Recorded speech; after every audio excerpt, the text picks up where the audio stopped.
More time, I think that the first lecture, maybe it is difficult to arrange more time. But then from next week, okay, whenever we have the lecture, don't forget that we should start on time at 7:30. Get organized and we can have the lecture. Now, the name of the subjects, keep silence. The name of the subject, Foundation of Economics. And I require that each of the students here, you need to have pen and papers to write down for the ideas. I'm not going to give you any slides. Okay? And then this is inefficient if you take note on computers, because later we can do with exercises and with graphs. So it's better if you can now have pen and papers with you and take notes. Okay, so please, can you shut down your computers? This is not the best way to study. Cô nào đó phải làm meeting á, rồi cô bảo là ép cô. Đi lâu chưa? Cô đi lâu rồi. Buổi đầu đông nhỉ?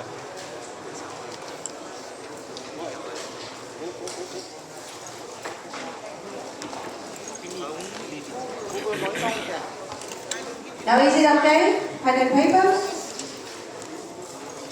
Get ready.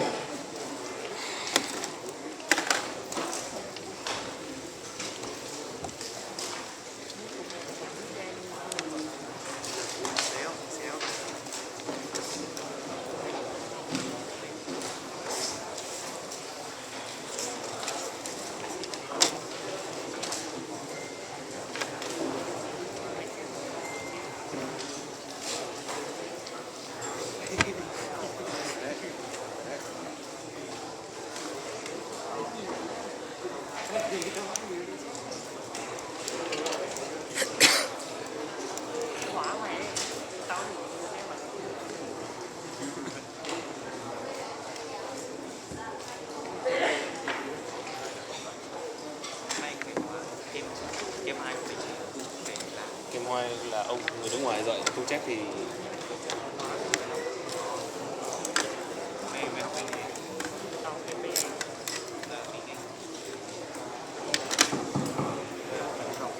Now check evidence that we can start very soon.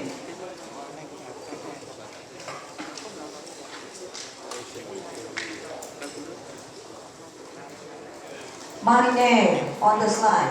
Okay? Any questions you can send to my email address. So I think that it is necessary that you write down my email address for any questions. ngoại thương. Now keep silence. We have a lot of people here. So if someone says something, it means that very noisy and I cannot work. And later, noisy students, please go out. Okay, come on. Don't stay here.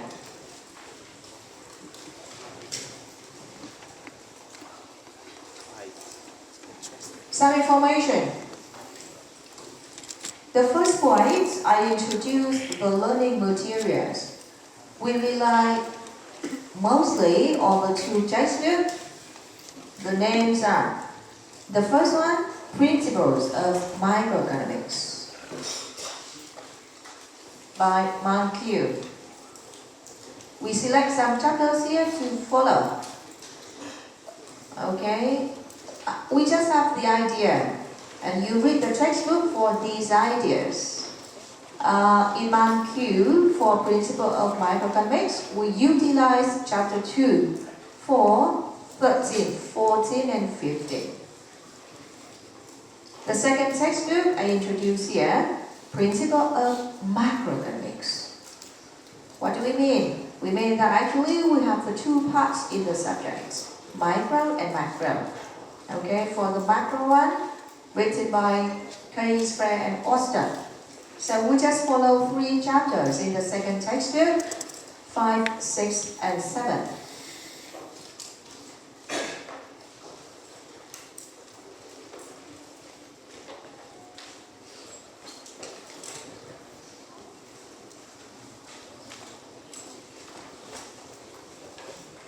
Actually, you can easily search for the two textbook here.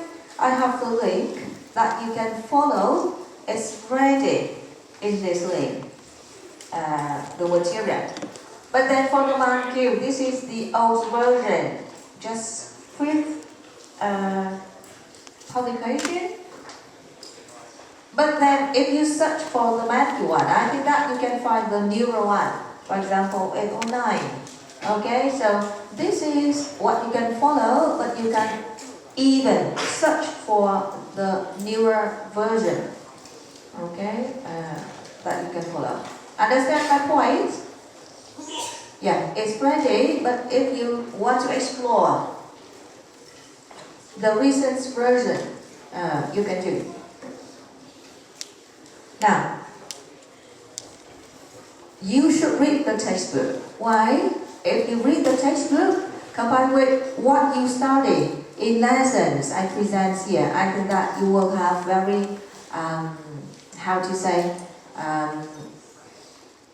the knowledge you have will be broad. Okay, you know many things about the two subjects of micro and macro. It means the economics here. You know many exercises, many questions, and it benefits you. Okay, whenever you expose yourself with any textbook, you increase your chance of getting good marks. So I encourage all of you have a look on the two textbooks. Or at least, if you are too busy, okay, you can focus on your handwriting, your papers that you take notes on each lesson. This is a very good material that you can rely on to take any test of this subject. So this is important that you have pen and papers with you, okay, for this subject, not computers. I say again, not computers. So if you can shut it down, it's good. There are some requirements in my class, some requirements. I expect that my student in my class will do very well in the following ways. First of all, you attend all the lectures on time and regularly. Okay? I think that the timetable is given to every student. Is it correct that you know very well that what day we take the lectures? Is it clear to all of you? Yeah. Any changes, I will inform the university and then they can inform you later. On time as well. Okay. Now, don't forget that we have the lecture from 7:30 to 11:30 a.m. So please get ready before you have the lecture, and then please stay here. Focus on studying. Okay, until 11:30. You should do it this way. Rather than coming here, chatting, sleeping, eating, playing, and go home for nothing. Okay? Now, as I always say, all my students, you should have the notebook, the papers to write down for the lesson. And any questions, you bring your papers here, your notebooks here. And if I want to check my student attendance, the first thing I see the notebook that she or he can make. Okay? If you have no notebook for no lesson, I understand that you didn't attend any lesson at all. You understand? Yeah, so this is important. Now I give you 30 seconds. Can you write down your name on your notebook? Can you write down your name on your notebook and your student ID as well? Later I can check that you have your own, not your friends.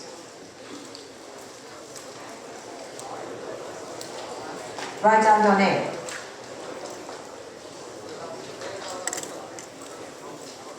Như thế học luật nhỉ?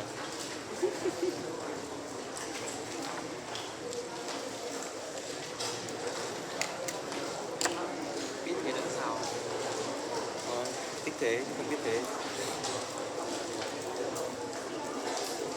Finished?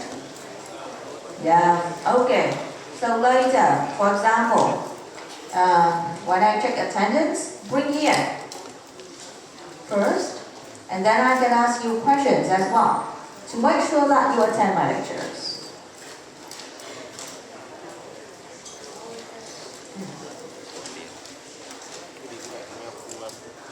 I will do attendance check, not now, later. Okay? Yeah.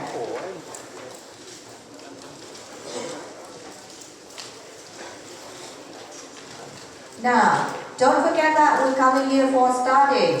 So please respect me, the lecturer.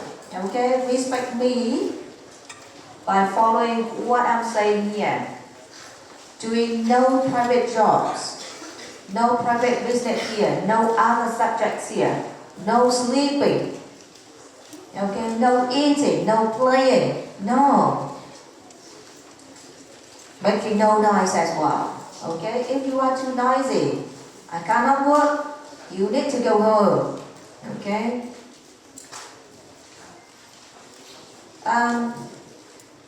In this subject, we're not learning something by heart. No, you should understand. You should know how to apply for questions and exercises. Sometimes I ask you to do homework. It means that you need to do, and we can check. If you fail to do, it means that your attendance is low, okay? Or even I don't do attendance check for people who are lazy, not doing your homework. Some students, please take seats quickly. Now, is it clear, or any questions for the information that I provide here? How can I assess my students? The policy here is, the first one, I do attendance check every lecture that we do. Okay? I have some ways to check my student attendance during the lecture or after the lecture, right after we finished the lesson. Or before we start. Okay, many ways, many times that I can do. So make sure that you are ready for all the 5 slots, okay, 5 lessons in the lecture series. Attendance check 10%. Then we take the written test for the midterm. That will take up 30% of the total mark. Now the written test, it means that you need to write down your answer. The form of the test, I can inform you later. When you have something, you know something. Okay, I inform that this is kind of questions that we can take in the midterm. Okay. Then we have the final examination, also the written test. So, no presentation in this subject, no group reports in this subject, you work individually. Okay? You get individually in this subject. And I base on attendance and the written test results.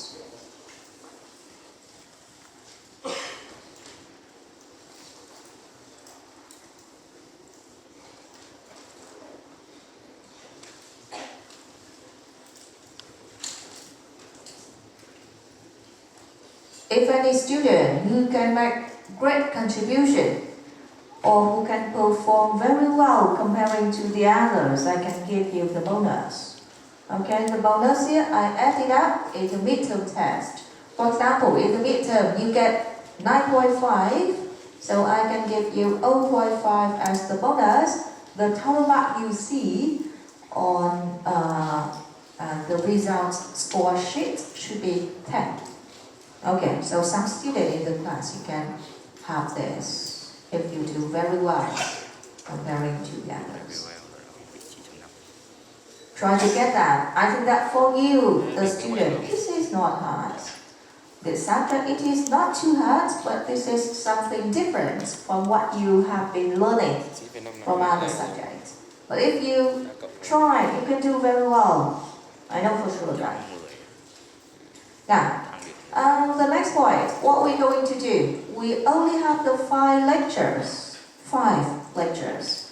So we should do something condensed here. Okay? The condensed course for economics. In the first chapter that today we do introduction to economics. How can we understand economics? What are activities in economy? Okay, who are the members in economy? How can we make decisions in economics? Chapter 1. You should write down, yeah, good, because later you know the order and what we're going to do.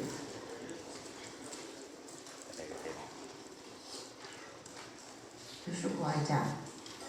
In chapter 2, we do demand and supply. Very important chapter for economics. Supply and demand.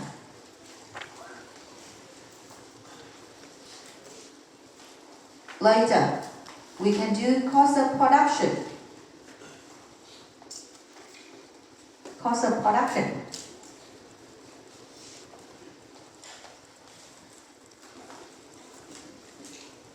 Okay, now chapter 4. It should be competition and monopoly.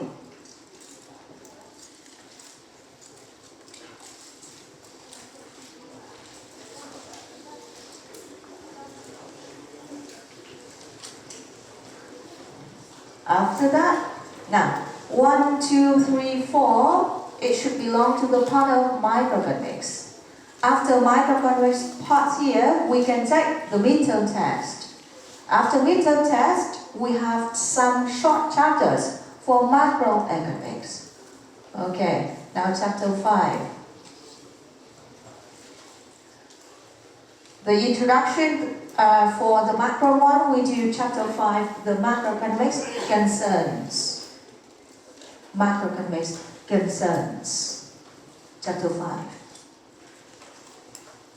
Other two short chapters. Unemployment and inflation.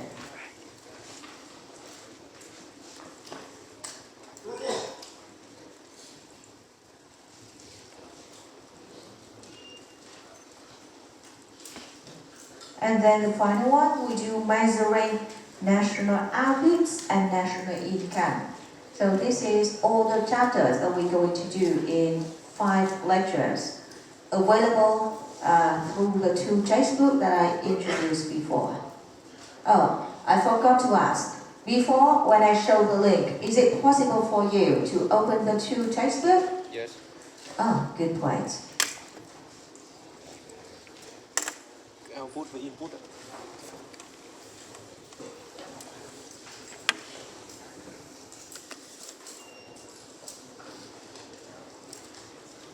Come over that corner, we have a lot of spaces for you to choose.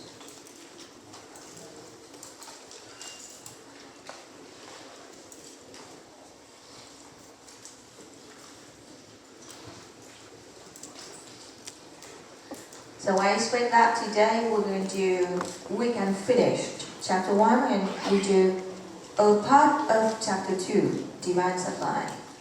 This is the long chapter. We should do in more than 1 lecture, I think. And the longest one here is the chapter 2 and chapter 4, the longest. For other subjects, we can do for 1 lecture, or even these 2, okay, we can do in 1 lecture. So we try to arrange the time for you to get all the points.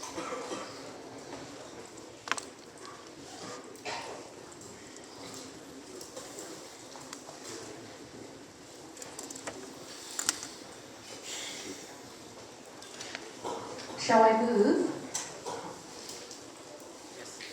Next slide? Yes. Yeah, okay, thank you. Now, chapter 1, Introduction to Economics. You should understand, what is it, economics?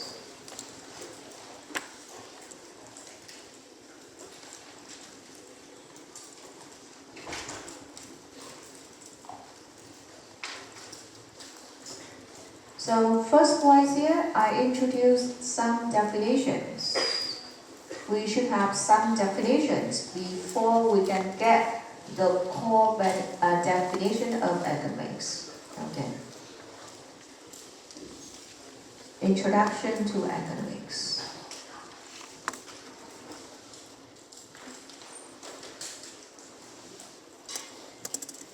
Now,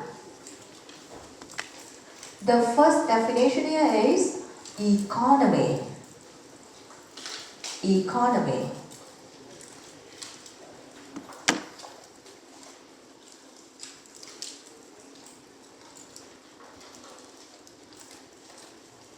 Now, we try to understand economy by the organization of an economy.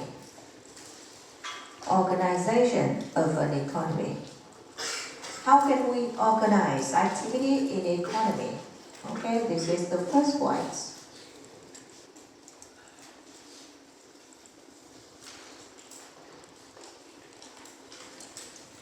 Now, questions for you. When I say economy, I think that economy, this is not the new words to all of you. You know these words. Now, keep your phones silent. Keep it in silent mode. The question is, how many members in an economy? Now, members. Another word, player.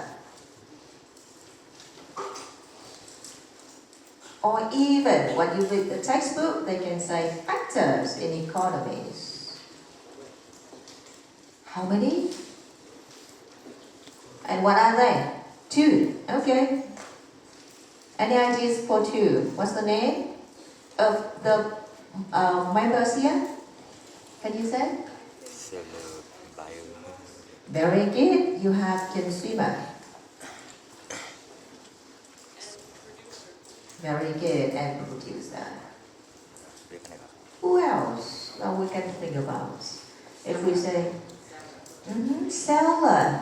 Now we assume that sellers and producers, they are the same. Even I know that in reality they are different, but then for simplification, okay, we assume that they are the same. Okay. Now still the two. But I think that one more missing. Can you guess? Who else? Worker. Now worker to produce. Okay, they belong to the part of supply in the market. Workers. Depart from the sellers, from the buyers. We have Phân phối. Government. very good government.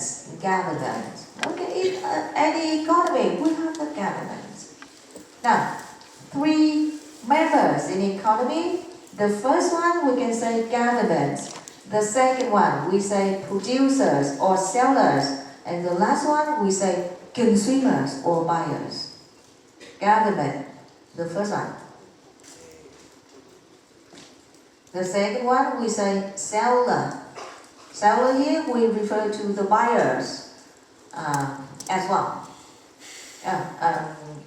Producers, I'm sorry. Sellers, producer, distributors, okay? And we have the consumer or buyers. Three of them.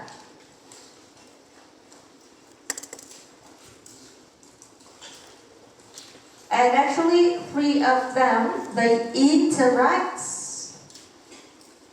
The word we use, they interact.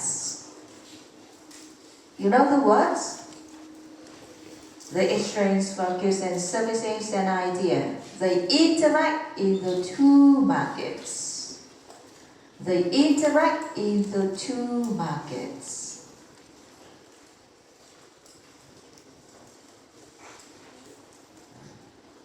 The three members of an economy, government, sellers, and buyers, they interact in the two markets. Now, any ideas for the market that they interact here?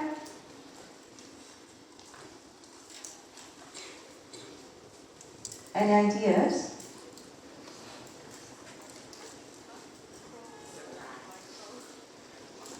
The market for, I think that it is quite easy that you get the first name of the first market.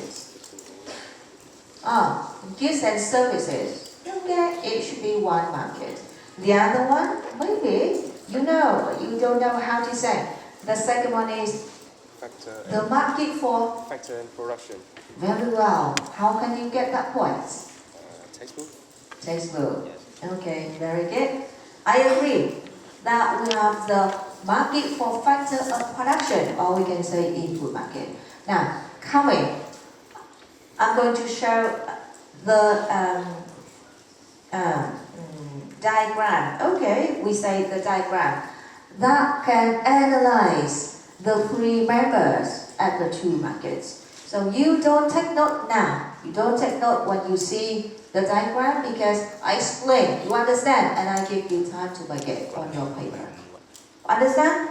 Yeah. No one need to do it now. You just follow. You understand, and later you make it. I can give you time. We can know the activity in an economy by the circular flow diagram. Now we're going to make the diagram to show how the three members interact in the two markets. Once again, who are they? Government, sellers, and buyers. Very good. We have the government here. The sellers, producers, we can use firms in economy. Okay. The buyers, we can say household. And actually, each of you here is a member of a household. Okay, member of a household. There are two markets that we should mention here. No one making the graph. No one making this. You follow first. What are the two names of the market that we infer? The first one, market for factor of production. Or I can say this is the input market.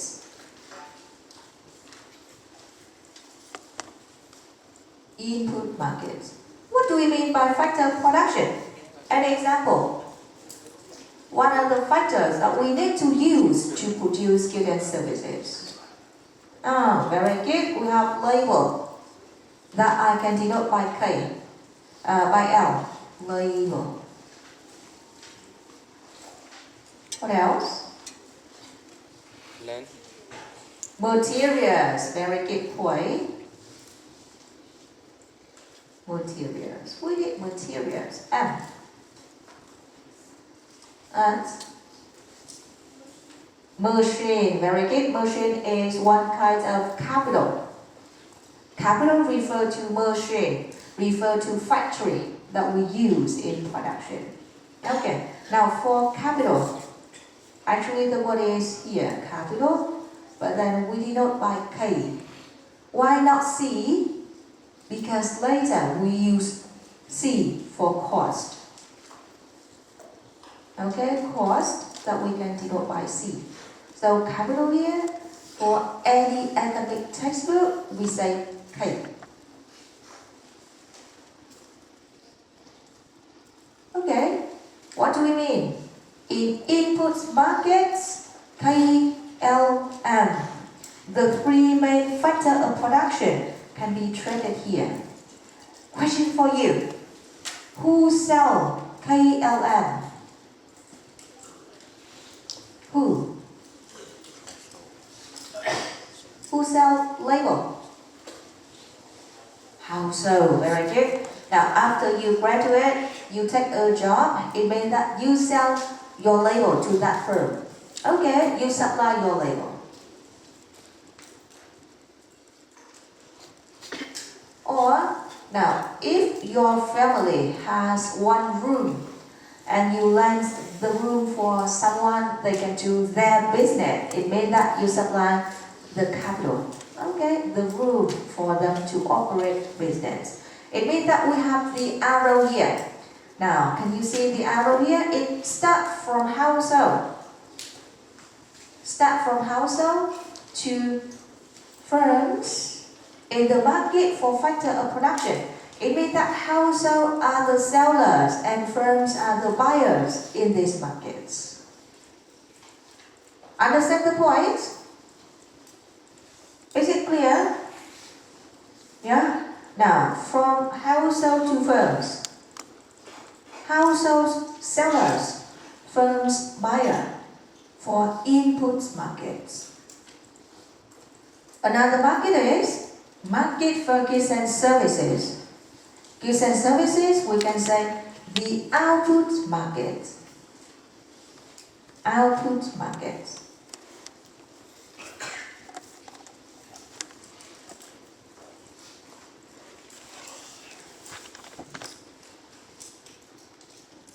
The output market.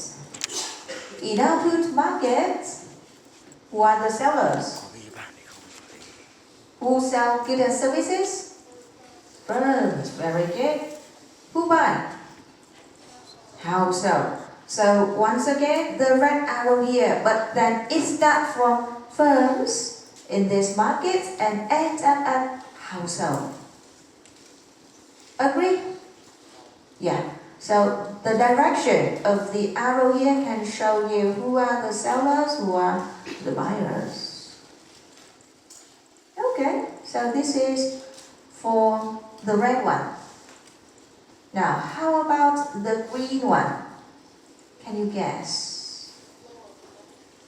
Flow of money, very good. Now, the green one, it has the opposite direction as the red one. Question. It means that we try to find out the names of money for each phase here. If the firm sells to household in the market for cost of, for factor of production, this is what I mean.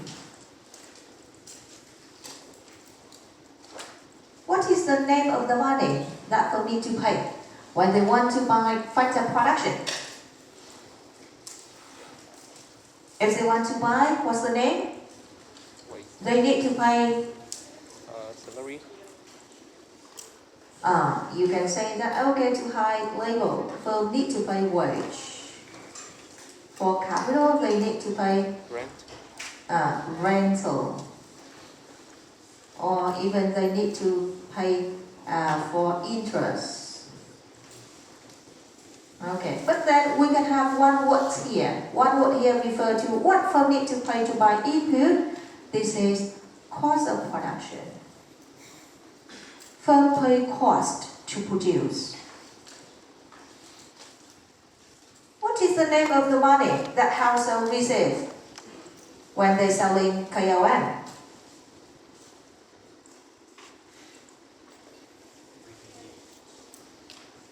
What's the name? Revenue. Which only the name that label we say. Now we say salary. Okay, a kind of. More general, we can say no profit not for a household. We say income. Okay, income. Income of household. Now, household need to pay something to buy goods and services. What's the name? Spending. Spending, very good. Spending of household. What is the money that firm gain when they supply goods and services? Revenues. Very good. This is not profit. Later I can explain what is it, profit. But then the money that firm can gain here is the revenue only. The revenue only. Okay. So money can exist into two forms in economy: cost, income, spending, or revenue. It depends on what market, who are the seller, who are the buyers. Is it easy point here? Yes.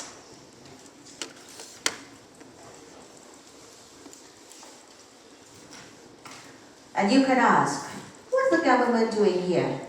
We have the government, but we haven't mentioned any points.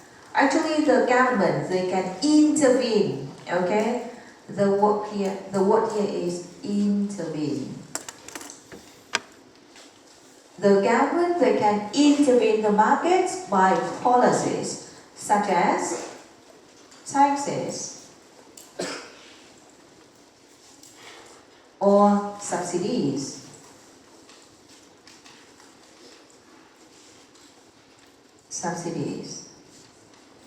They can offer subsidies to firms or household, or even they can apply tax to the two market size. Okay, so tax and subsidies here. I check if I have something with all the information that you can start making.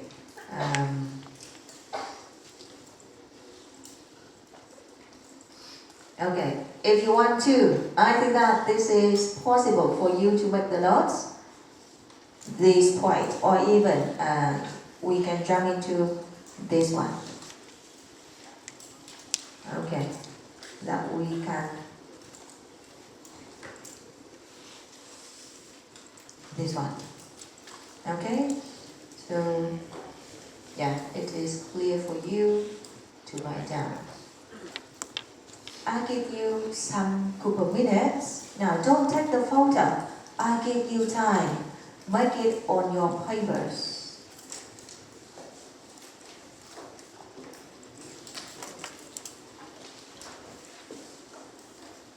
I give you time.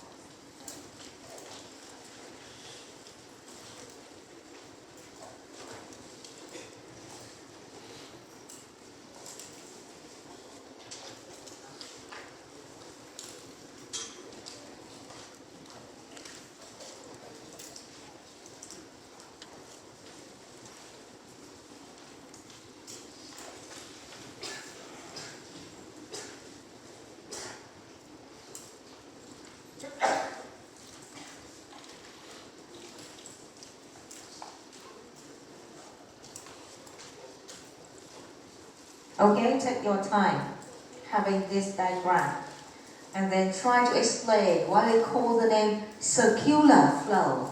Why?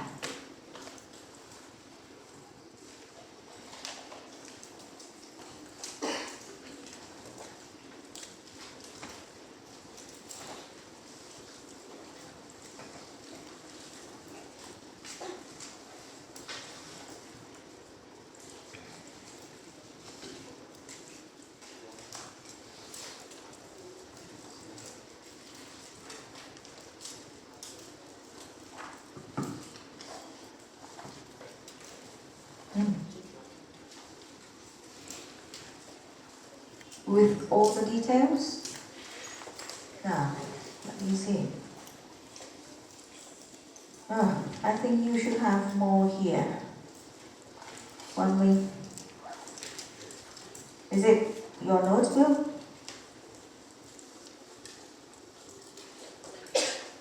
Okay. Your name here? Yeah. But I think that you should add more information. So later you can rely on this writing. Even we take the closed book exam, but if we have the good materials, you can revise very well for all the parts we done. Okay?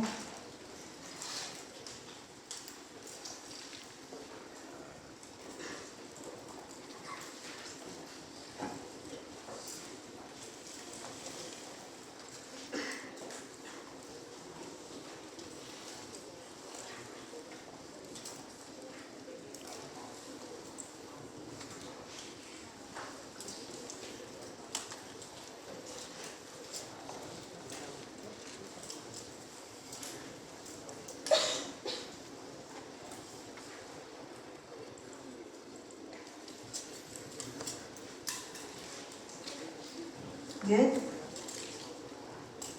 Don't forget that you should present the direction of the arrows as well. Okay? From where to where?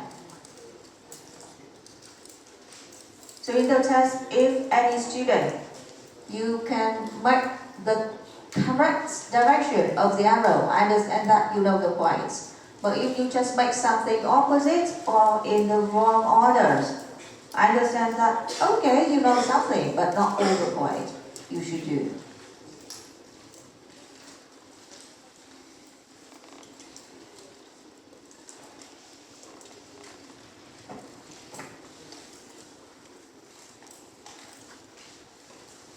Make sure that no one play games or watching movies in the lecture. Shutting down the computers.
Finish here?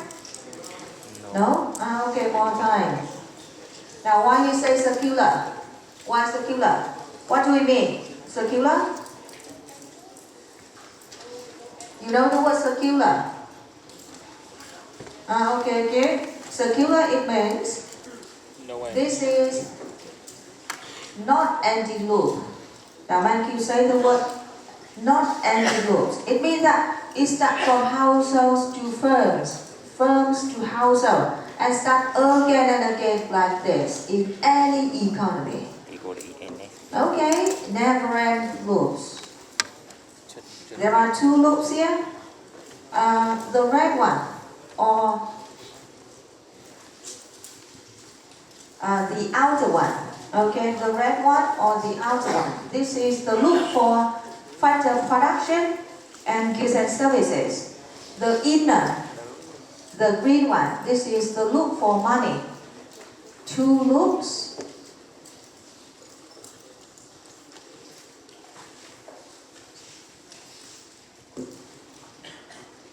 The outer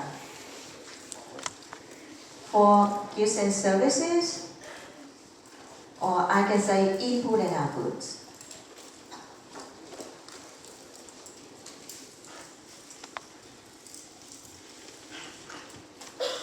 The inner one, this is for money.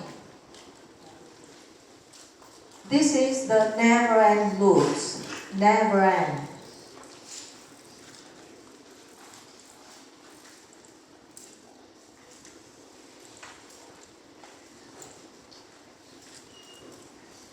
Something never ends, start again and again. Okay, we say circular. That's why we got the name of circular flow diagram. You get the idea? Yeah, for any economy, we have exactly like this. This is the simplified of what happens in an economy.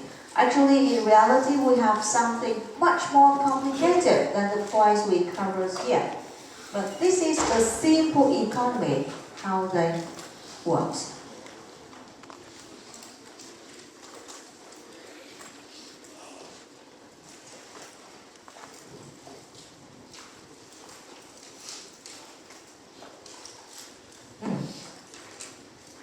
Finish all the points here? Yeah, so this is the diagram. Later we can try with some questions for diagram. Yeah?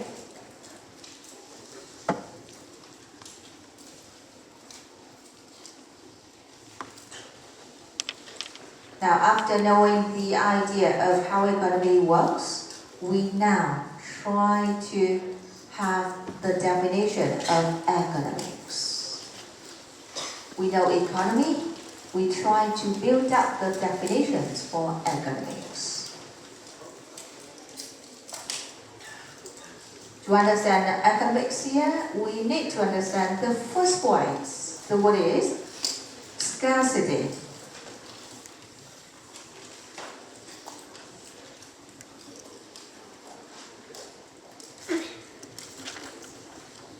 Scarcity.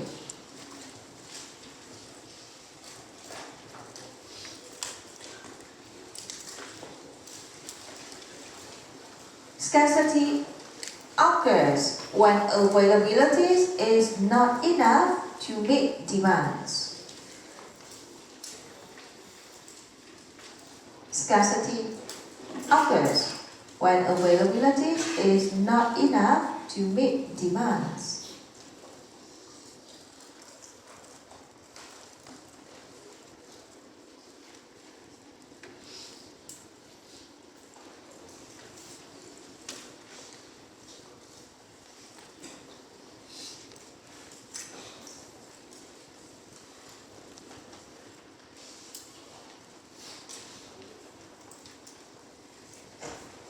So, if we want more, but what we have is less than what we want, we say scarcity happens.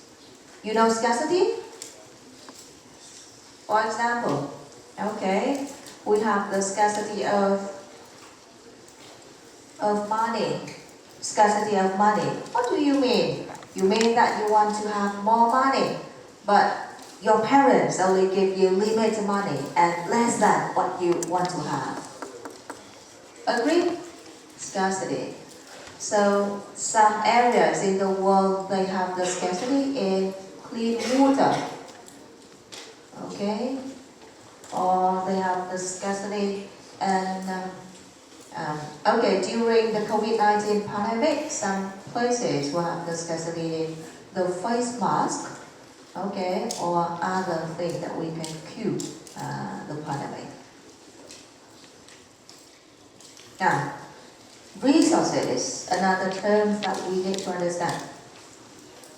Resources in economics. Actually, resources, it refers to the input to produce. We can say the word resources or even we say input. What are the inputs here? What are they?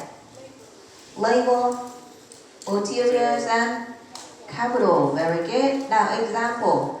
If we have the capital, this is, now, if we say for baking, we have the oven, we have the scale. Okay, we have the machine that we can blend the flour. This is the capital. We have the labor. Who know how to make cakes and who can make cakes very well. Who love making cakes can make cakes very well. Okay, then we have some materials. For example, milk, yogurt, cream, cheese, butter. Okay, so on and on. So if we just blend PLM all together, we definitely have the output of a cake here, delicious cake here. So any goods and services, it contains KLM. You agree? Yeah, so resources in economics, it refers to capital, labor, materials. KLM.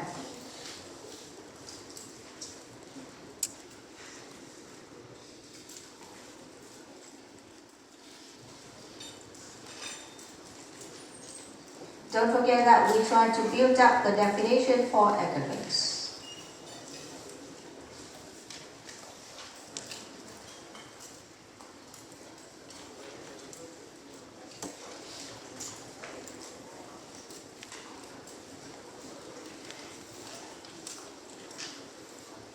Easy points here. Now the next, we did goods and services. Goods and services. Before we just say the market for goods and services. What is the difference between goods and services? Even we know that goods and services, they are tools or means that can satisfy human needs. Anything that can satisfy human needs, we say goods or services.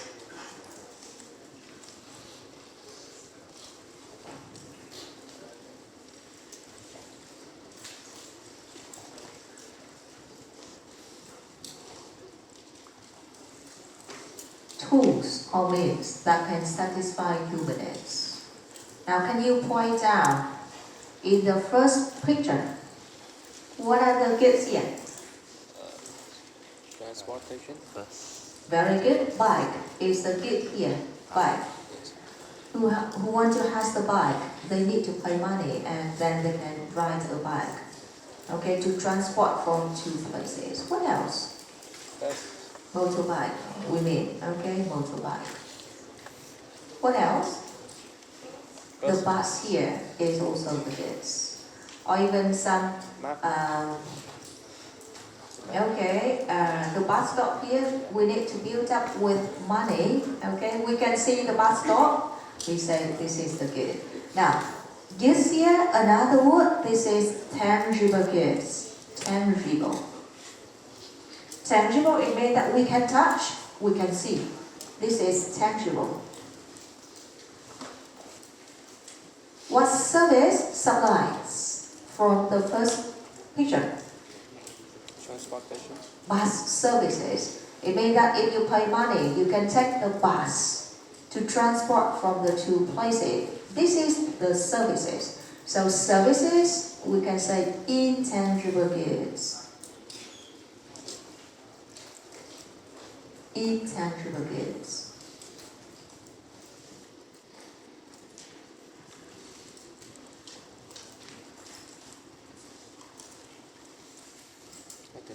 So services, it means that we have the services provider, okay? And if we want to consume the services, you need to pay money as well. Now, in the second picture, can you guess what services supplies here? Renting book. Very good, the library services. We have the librarian, okay, who can help you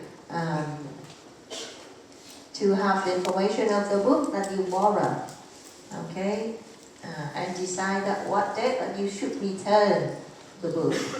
Any goods here presented in the second picture? We have the computer is a goods, okay, or even books here are goods as well. Bookshelf are the goods as well, okay, so on and on. Clothing as well. Now, what is the goods? Pizza, very good, pizza or motorbike. Clothes, they are goods. What are the services? What service supplies here? Delivery, very well. So is it easy that you can differentiate between goods and services? Is it easy?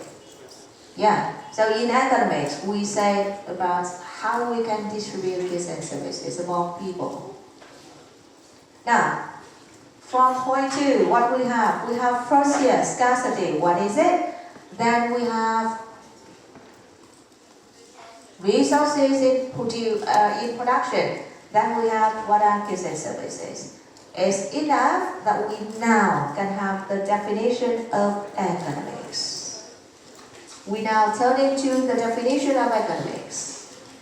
The study of how individuals and societies allocate their scarce resources to satisfy competing uses. Economics here, the study of how individuals and societies allocate their scarce resources to satisfy competing uses. Okay, write down for all the words and then I explain.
Finish writing? Yeah. Now, allocate here, it means arrange. Allocate, it means arrange. Scarcity. Scarcity, you know before, okay?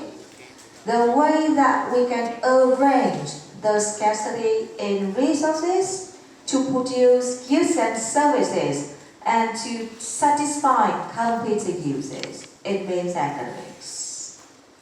So academics here, this is not only the subject that we follow, but actually we can find many examples from daily life that can visualize what do we mean by academics. For example, now in a day, all of you have 24 hours.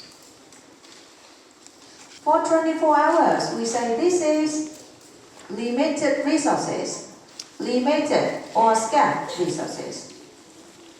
Why?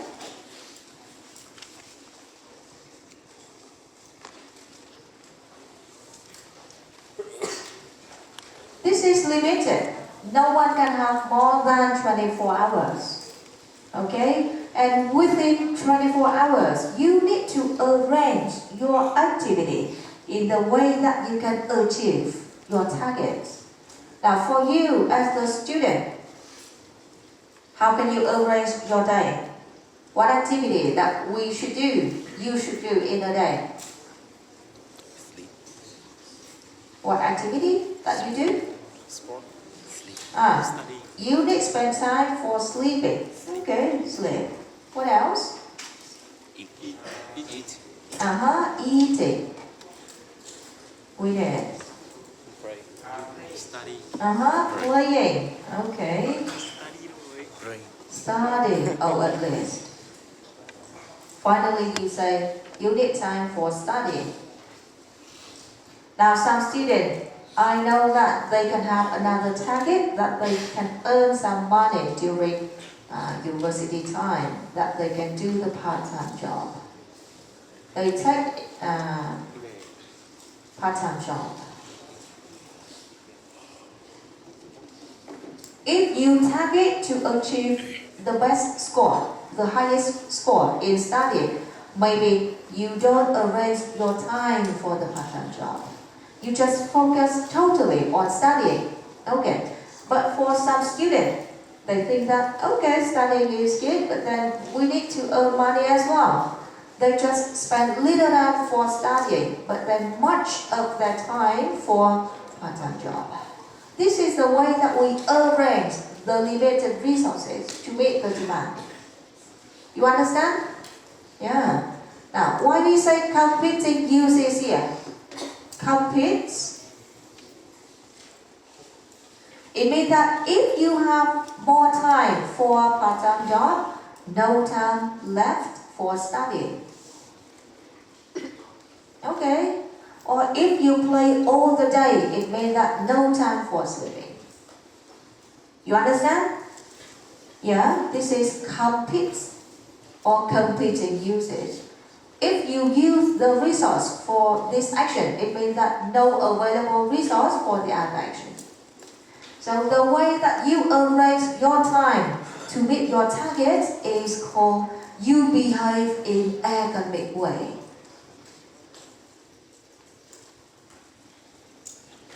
You behave in an academic way.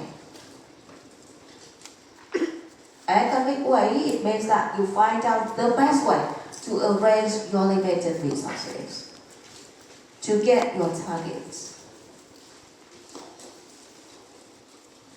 Now, another example. Let's come back to the example of the library. Okay?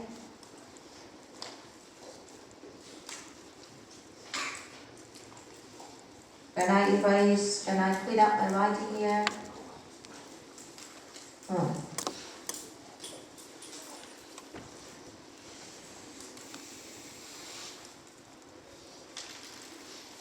Can I clean up? Okay, now if we say about the library, we have one example here. Assume that they have some hard copy Đéo bao giờ đâu. of the textbook that I introduced before. We assume that your library have some hard copies of the textbook that I introduced before. Okay, they just have, for example, they have 50 hard copies of the textbook. How many students in this class? And we have more than 350, let's say. But we need to distribute 50 textbooks to 350 students. Many of you here. What is the word we said? Only 50 textbook for 350 students. We want to borrow the textbook home, okay? And they can read from home. Read at home. What's the word we said? If all the students, they want to borrow the textbook, but only limited number of 50. What is the word we say here? Very good. There is a scarcity. Scarcity of the textbook. So the library, they need to find an economic way to distribute or to allocate the textbook. The 50 to 350 students. Now, how can they do? They should apply some policies here to deal with scarcity. For example, the first one, they decide that for each student, you have only one slot to borrow the textbook. One slot for each student. This term, you have only one slot to borrow. Okay. The second policy they can apply here. They decide that for each slot, the duration only in 1 week. You only can borrow a textbook within 1 week. Okay. After that, your friends can borrow. What do we mean? We mean that if they just follow the two policies here, they can deal with the scarcity. And then all 350 students, we can have the chance to borrow the textbook home for study. You understand? Yeah. So any ways that can help to deal with scarcity, that can help to deal with limited resources for competing uses, we say economic way. So all of us, we apply economics in daily life. Whenever we try to find out the best way to reach your target, it means an economic way. So not only the subject we follow, but this is what you can apply a lot in reality. Okay?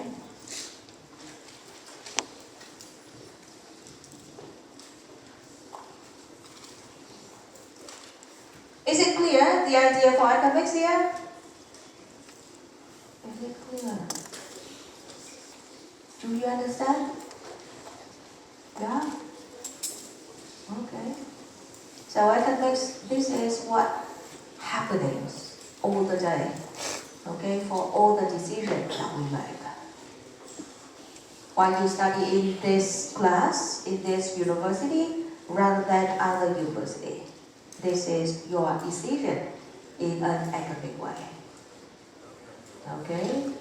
While you take this course, not the other course. Decision in an academic way as well. All the decisions, all the things we have, we need to compare. Okay, arrange your inputs in a good way. Okay, good. For academics.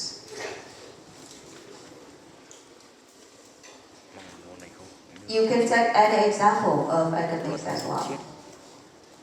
Môn này dễ hiểu. Mong dễ hiểu. Một chút tôi ngồi thử ngồi xuống một tí, không hiểu gì. thầy nói nhiều chết tiếng Anh. Now, so academics here, this is very core subject that we do. Some branches of academics. Some branches of academics. You do the short course in academics, but actually academics here, they refer to many branches. I only indicate 4 here, but this is not ending up at 4. Okay, we have much more than 4 here. We have the 2 core branches, microeconomics and macroeconomics. The 2 that we're going to study in these subjects. The 2 parts here. Depart from micro and macro, we can have the econometrics. We have international economics, or even we can have environmental.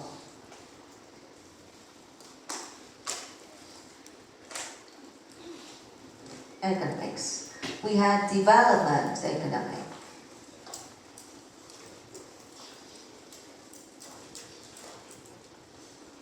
Development economics, so on and on. Sport economics, education economics. Okay, many other branches. But then, we just keep focus here, because you do the short course only. We only focus on micro and macro. And very key points for the 2 as well. But actually, normally I teach undergraduate in students in my university. We need to have 15 lectures. Okay, 15 for each. For micro, another 15 for macro. But you have 5 for all micro and macro. Very condensed course. Okay, for academics. But then I think that this is core 1, and if you just follow by yourself, still you can have the idea for the others. Now, what we need to do now, we need to distinguish between micro and macro. We need to distinguish between micro and macro. Ready here? Yeah. Oh, I asked you ready. You say yes.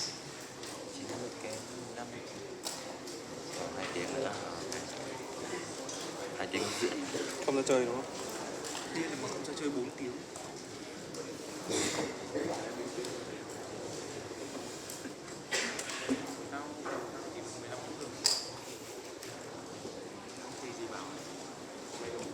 Nam. Nam. Okay. À, Phong. Phong. Done. Yes. Cái đợt mà thầy giảng 15 phút xong cho ví dụ ấy, gọi thế. Trần Đình Phong. Không, nhưng mà thầy lúc mà thầy nói rằng 15 phút xong thầy cho nhưng mà sau buổi hôm đấy thì thôi.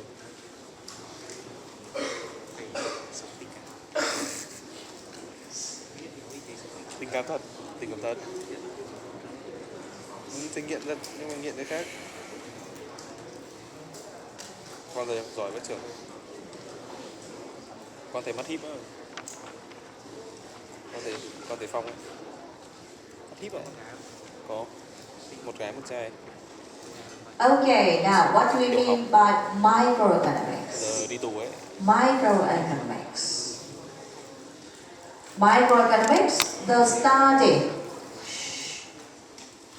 study of how households and firms make decisions. How households and firms make decisions and how they interact in the market.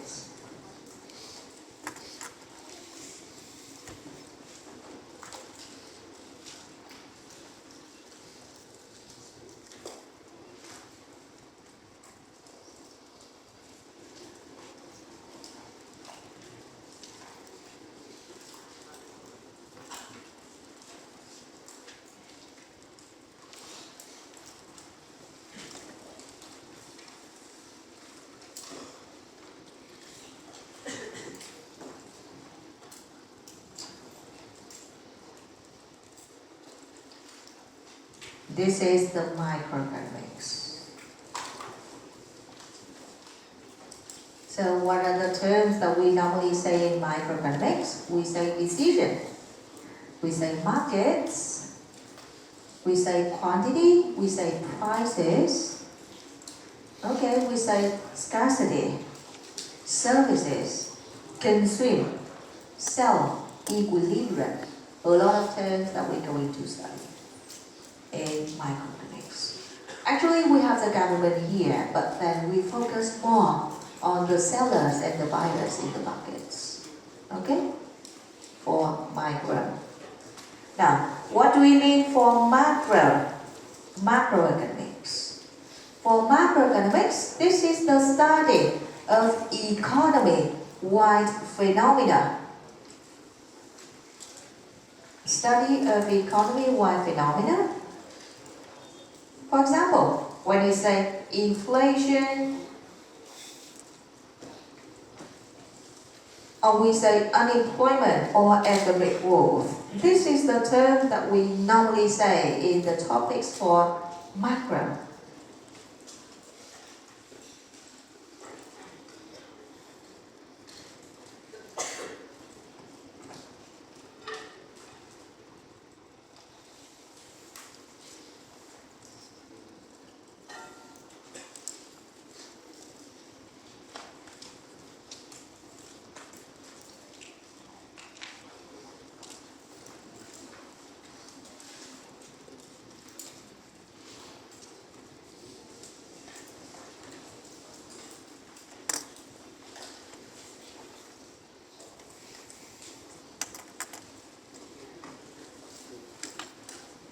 Đâu rồi? Nó vào lúc nào ấy? Nó vào lúc nào ấy? Sợ im.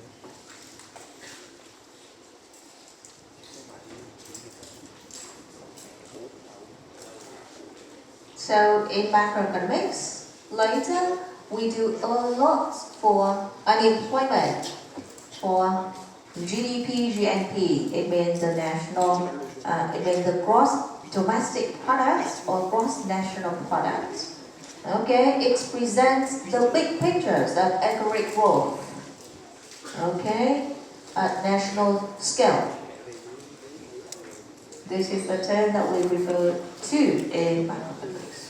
Is it clear that by definition you know the difference between the two?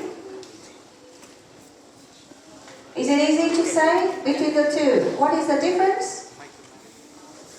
Not really. If you say to firms and households in a market, it should be micro. But if we say the big picture, the general topic for the whole economy, it should belong to the macro. Get the idea? Okay, now questions for you. Questions. I give you some topics. Can you classify? Is it macro or is it micro? Okay, if it is not too easy to decide, we have the questions now. Something to decide here.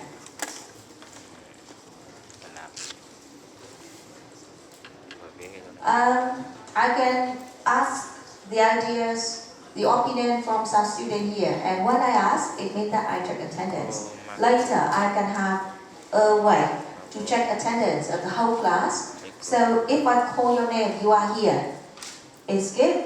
But if I call your name, you not here, but then later, end of the lesson, you appear in attendance check list. It means that you do something not good, okay? You cheated, and then I remove your name from attendance check list. Because I call your name and you disappear in the class, but you get to attendance. You do a cheating. Later I can explain the way that we can decide. Okay? Now, can you decide the first topic? Is it micro or macro? Phạm Minh Anh?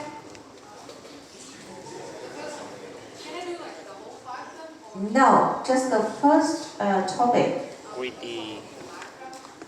Mm-hmm. How you know micro? Họ đúng ấy ai học tốt nhất. Bây giờ Không biết nhưng mà This is the decision made by a household in the market. How much income to save? It must be the topic for micro. Thanks, Ngọc Anh. Minh Anh, very good. This is the micro, the first one. Good idea. cháu khỏe chứ. Micro. Now follow here for the second topic. Nguyễn Hải Đăng. Good, Hải Đăng.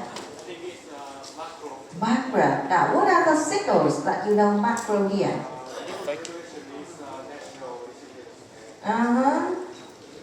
The government's regulation on auto emission. Is it applying for the whole economy? No, just only Auto emission, is it applying for all? The government approach for the whole economy here? Yes. Auto emission. Okay, the big pictures, the general picture for the whole economy, it should be macro. Thanks, Hải Đăng. Good answer. Now, number 3. Nguyễn Thùy Dương. tên hay thế nhưng mà Are you here, Thùy Dương? Raise your hand. Kết Dương. Macro. Why? từ tại xã hội Now, what are the words that you can say macro here? Why? impact em tôi là bị phổ thông quá chắc không ngon. Well, you know Đức macro. Việt Now, Việt Nam national saving. tôi nhớ tên không ạ? Nó một cái thằng ấp Economic growth as well. Okay, good Cái tên for tôi phải macro. phải trong thứ Number 4. Đào Hoàng Dũng. Ủa, tên hay thế, có hát hay không? Okay, you. Nàng thơ Micro. Why? Feminisation và how many workers A firm decision. Okay, a firm decision. In all markets, it should be the micro. How many workers too high? In the labor market, only apply for that firm. Okay, it should be micro. The final one should be very easy. Bạn Thái Sơn. ăn mặc đồ Yes, Thái Sơn. Cái Thái Dương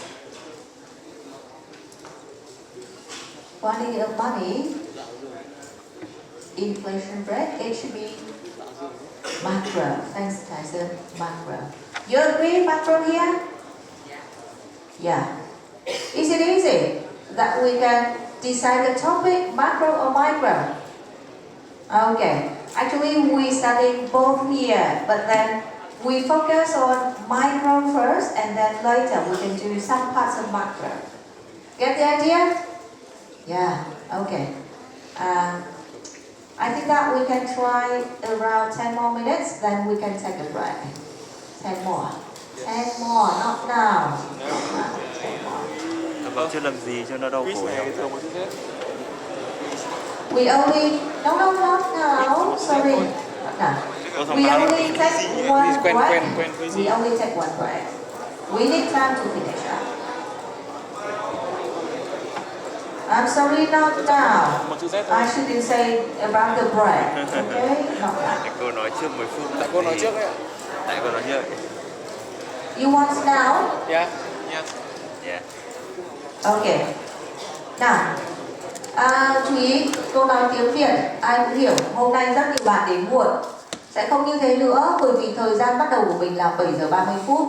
Anh đi học thứ nhất là vì em cái đã, đúng không ạ? Em đến muộn thì em sẽ không hiểu nằm phần trước là gì. Vì em cái đã. Thứ hai là có những buổi cô sẽ điểm danh đầu giờ. Vậy đến muộn có nghĩa là không điểm danh. Thứ ba, quy tắc điểm danh của cô là bất cứ khi nào cô gọi tên sinh viên là bạn đó phải có mặt. Vậy thì sẽ không có chuyện cô gọi lúc này thì có mặt, nhưng đến lúc cô điểm danh cả lớp thì lại vắng mặt. Đúng không? Hoặc là lúc này thì không có mặt, nhưng mà điểm danh cả lớp thì lại thấy có mặt. Hai trường hợp đó cô đều không tính cả. Được không em? Bởi vì cô muốn rằng đi học có nghĩa là theo từ đầu đến cuối, đúng không ạ? Và một bằng chứng cô muốn sinh viên nào cũng có. Ai mới đến thì nghe cho kỹ nha. Sinh viên nào cũng sẽ có vở ghi lại cho cô những thông tin trong bài. Sẽ không có chuyện em ngồi em mở máy tính ra và thỉnh thoảng em đưa điện thoại lên em chụp ảnh. Cô không đồng ý cách làm đó. Lý do vì sao? Có nghĩa rằng em chẳng học gì cả. Và đây không phải là bộ môn nhiếp ảnh, đúng không ạ? Không thể đưa điện thoại ra để chụp và để hiểu được. Phải có vở ghi. Và sau này nếu như ai ghi bài đầy đủ em sẽ thấy được ích lợi của việc đó, hơn là việc em sẽ mong chờ xem cô chiếu gì lên slide để chụp lại trong điện thoại. Vì cô biết chắc rằng chủ không xem đâu. Đến có vở ghi mà còn lúc xem lúc không, chủ chắc chắn là không xem. Vở ghi của em phải ghi tên nhá. Ai không có tên trong vở ghi, cô không hiểu rằng đó là vở ghi của em. Ai vừa mới đến phải ghi tên trong vở. Sau này ai có bất kỳ câu hỏi nào, bất kỳ nguyện vọng gì muốn trình bày với cô, em luôn phải mang vở lên đây. Và cô phải nhìn thấy rằng bạn này có đi học đầy đủ, ghi bài đầy đủ mới nói chuyện tiếp. Nhá, là như vậy. Đó. Và cô sẽ chỉ nghỉ giải lao một lần trong một buổi thôi. Lý do vì sao? Nếu như cô nghỉ quá nhiều thì cô sẽ tự gây áp lực rằng sẽ có quá nhiều phần không hoàn thành được, đúng không ạ? Do đó mỗi lần nghỉ giải lao cô sẽ cho em 20 phút, đúng không ạ? Nhưng chỉ đúng một lần duy nhất. Bây giờ là 9 giờ và 9 giờ 20 mình tiếp tục bài học, được không em? 9 giờ 1 phút rồi. Ok, thank you. Yeah.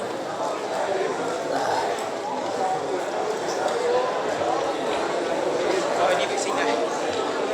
Vệ sinh cái à? Lấy chai nước đi. Phải đi chứ, một lần đi chứ.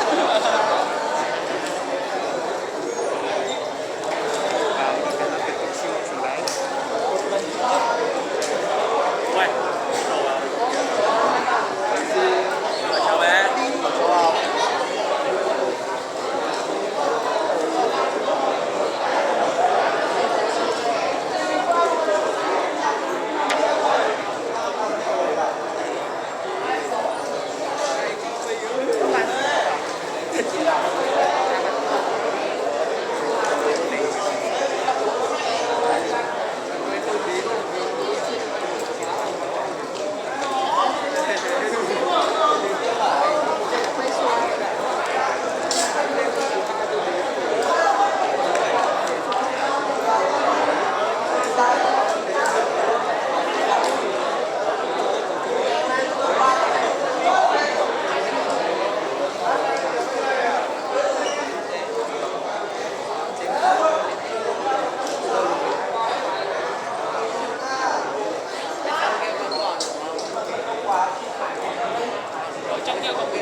Đi là lần thứ 3 rồi.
ta sẽ cho là Rafinha ok. làm sao mà Mbappé được. Mbappé tuần này chán. Không, Mbappé mà Đồng bộ phòng hết rồi. Kia là sự khác nhau.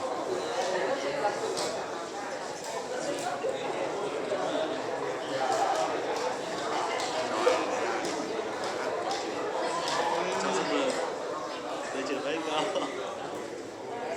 Trường Rome, Wesley Sneijder.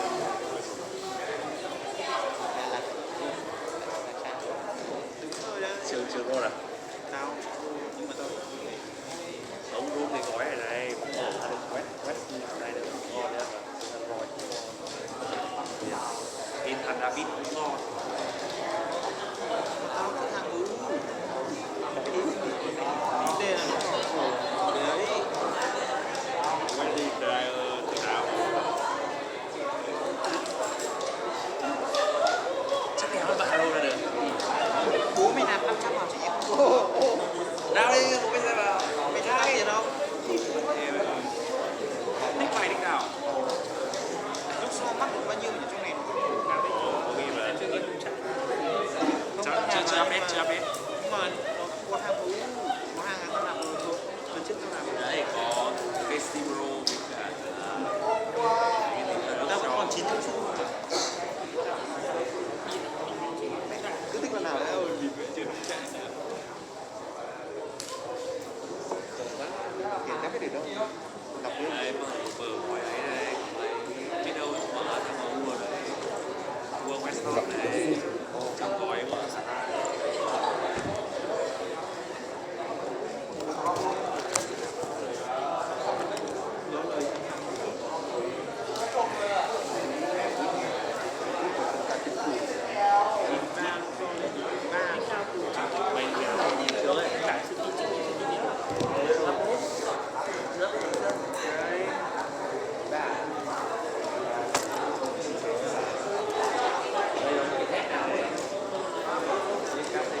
đâu?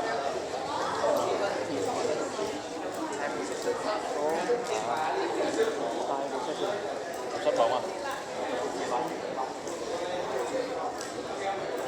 Tôi không biết kiểm tra công ty của tao. Mèo này nuôi mèo chắc này. Nuôi mèo.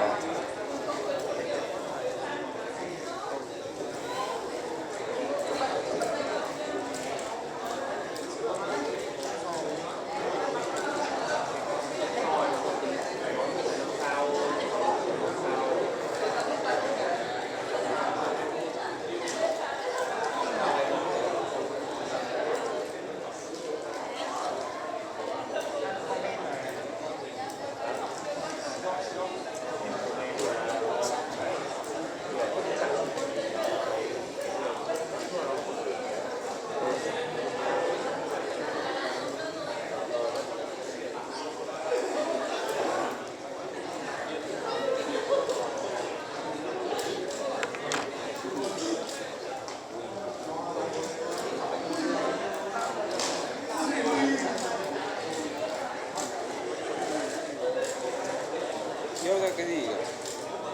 Đeo ra cái đéo gì? Cái đéo gì?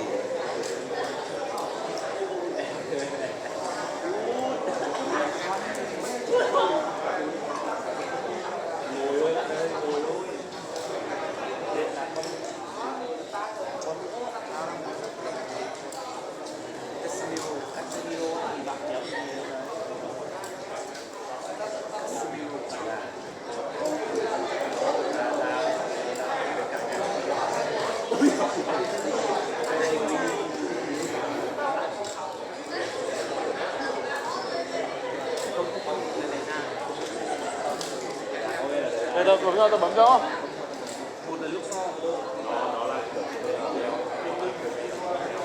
Tao đọc số nhá. Đọc số mày đoán. Đọc lệnh nhá. Màu đỏ. 5 sao. 5 sao.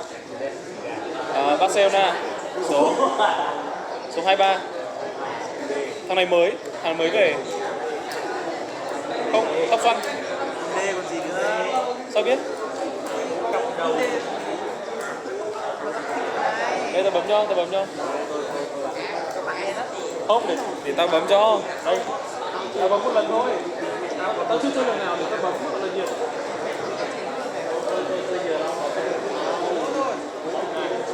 Sao đây cho mày xem này. Thích con gì? Casemiro đúng không? Đọc dạng thế à? Con này là League One. Con này là Pháp rồi. Số 19. Da đen thì vứt mẹ đi.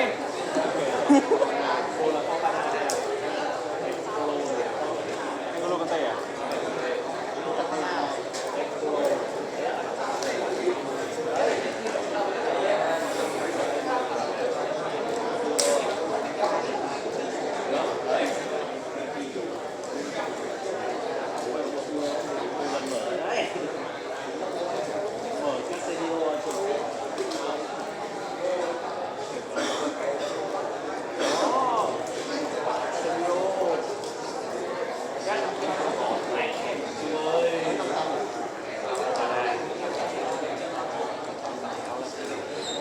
Kiểu gì chả làm sao.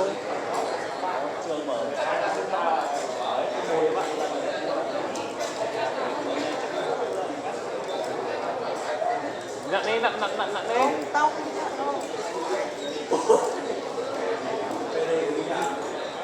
Nào. Ê, cho tao nốt cơ hội. Tao nút rồi. Đây, tao cầm cho. Tao nút rồi. Tao cầm cho. Đừng lắc. Này, đọc nhá. Đọc lệnh này. Được cút rồi. Người Anh, tiếng đá dạy của anh. Thôi, lúc sau được. Nhưng mà... Ui! Số bao nhiêu? Casemiro số bao nhiêu? 18. Chuẩn mẹ rồi! Báo tiền. Tao. Ngồi bao nhiêu?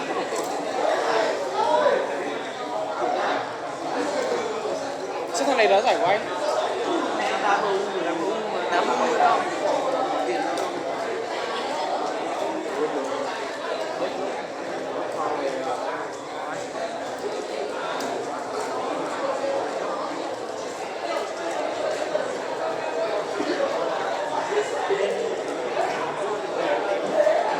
Lại còn hỏi lên không nữa.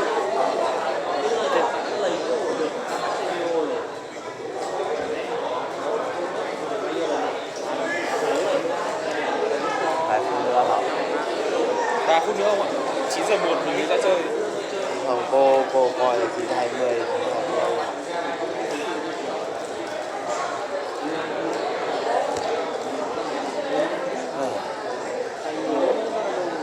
Sẽ nằm vậy. Thay luôn Ronaldo à?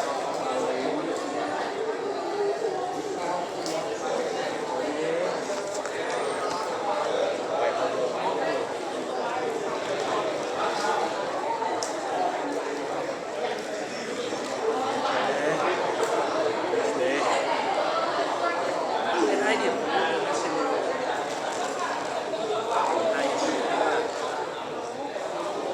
Rất là 42 không? Thì nó vẫn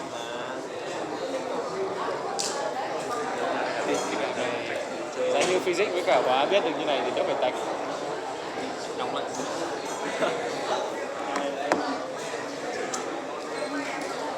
Nhờ Tùng thi hộ lý đảm bảo tín luôn.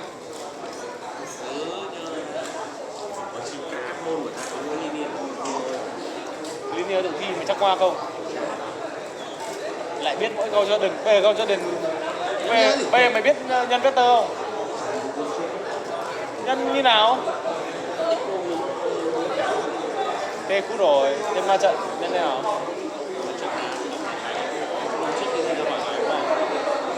Mày có nhân nào?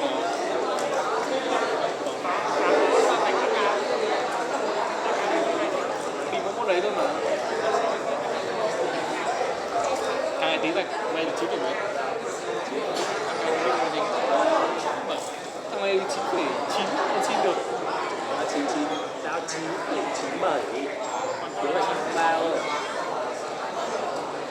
Vì MU chơi Ê, tao vào gói đấy. Có nào? rồi đi rồi đấy ngay đầu Ngay đầu. Đây à? Đâu? Đây. đấy đúng rồi Gói đầu luôn. đấy đây ngồi đâu 3 lần thôi. Đây đúng không? Ủa, Vì muốn con lúc của lúc sau không thấy không? Mày không thấy. Lúc sau phải lắc 3 lần. Đừng. May mày á. Giải anh không? Không phải giải anh không? Không phải giải anh. ôi còn bao nhiêu mở cốt ở đó đi. Nghe vẫn còn Mấy sao? Con này mấy sao? 5 sao. Số bao nhiêu? 23. Không giải anh. Phải. Cho mày luôn tờ 23, lúc so. Dạ. Mình bắt luôn. Okay, let's start.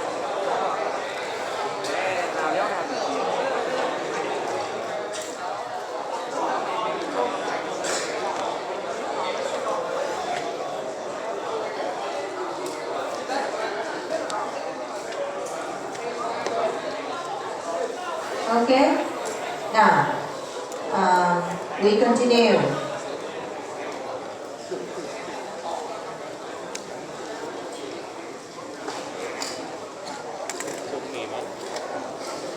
In the first part, we know what is academics, what academics doing. Okay. Second part, optimization in academics.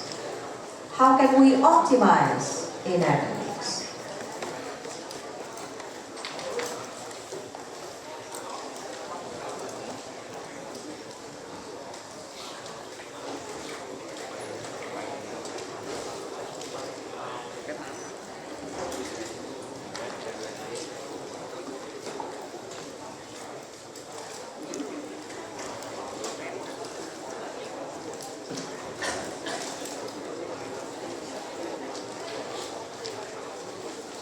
Now we're starting. Why we need to choose in academics?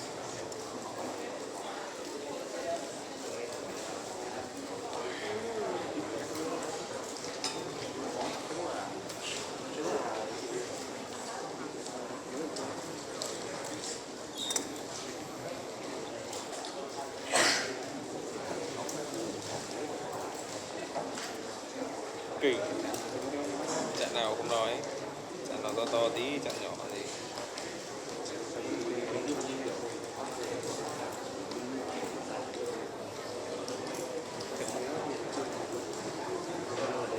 Now, silent please. Why we need to make decision? Why we make choices here? As a result of scarcity, individuals and societies must make choices among competitive alternatives. It means that we need to make decisions because we have limited resources. And limited resources can be used in many options. We need to make the best one. Okay?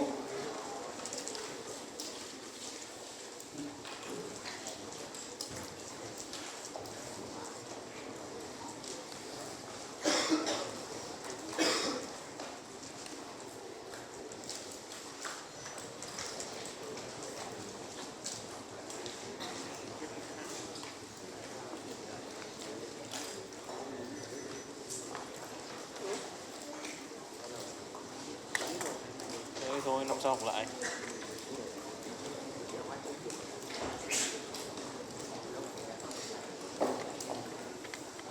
Mày cứ dọa nó là đến định đóng đâu. Mày nghe này, không mày nói nhá. Nói được. Thật á? Mày đóng chưa?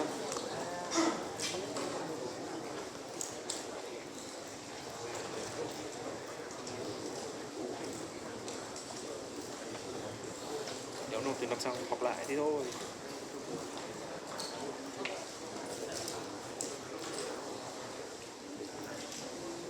So, all of you here, I understand that you come here for studying. Some other student not here, I understand that they use the time, okay, of the morning to do the other activity. They make decision here. You think that studying is the best way, but then the other, they think that taking other action, activity, it is better than studying. Okay, they make choices.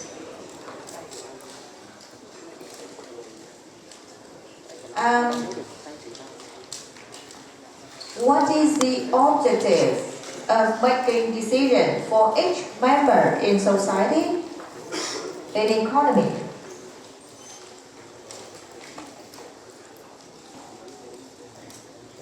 The objective to make decision for each member of the economy. Now let's say the easiest one is firms. What is the target of firms in doing business? Very good, to maximize profits. Now, how can you say about household or consumers? Household?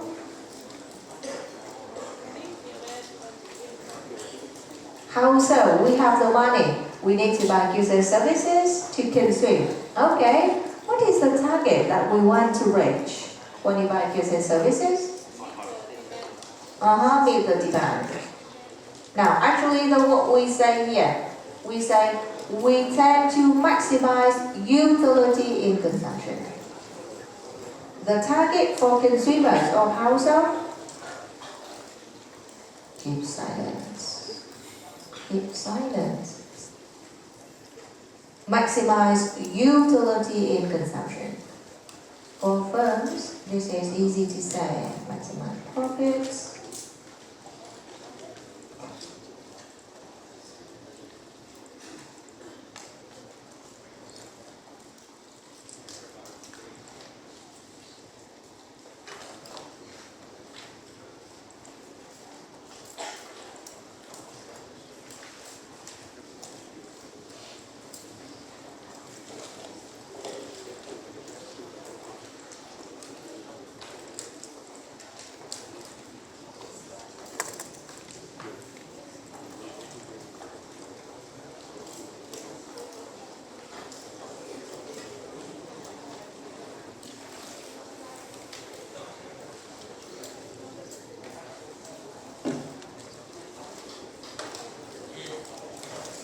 Now, how about the governments? What is the target the government wants to reach in economy? They tend to maximize social total of some students. Now they have the idea that government maximize tax revenue. Is it good point? They just want to collect as much tax revenue as possible. Is it good point? No. No. This is not the way that they collect tax and then they put into banks and then they become rich. No. The government use the tax revenue to Improve social life. very good to enhance the social benefit or social welfare. Now, how they can enhance the social welfare here? Now, they can use the tax revenue to build up new roads. Facility. Other facility, for example, they build up schools as well. Or even during the pandemic, they can give support to firms or households. Okay, from the tax revenue. So this is not tax revenue that the government want to aim here, but actually they want to maximize the social welfare in the economy. How to enhance the social welfare? It should be the aim of the government.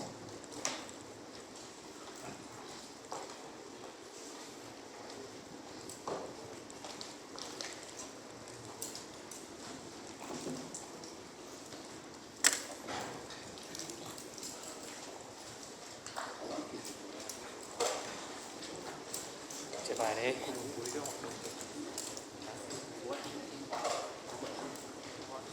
Bút gì? Bút gì cũng được. Bút bi nhé.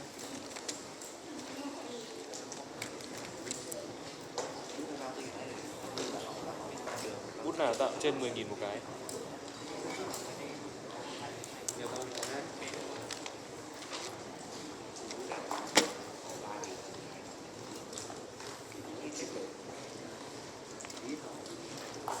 Good.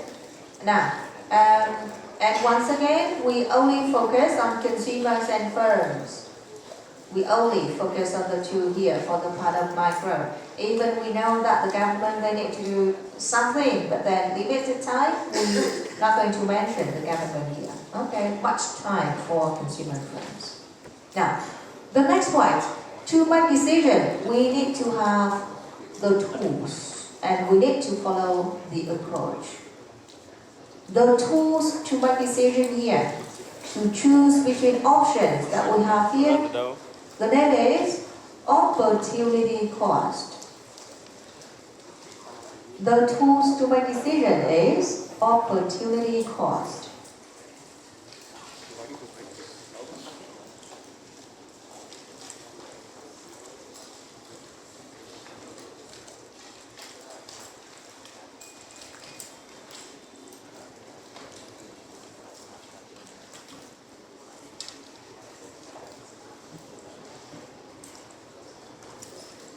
You write down for definition first, and then I explain. I'm sorry that still I can hear some noise from students. Now again, no noise.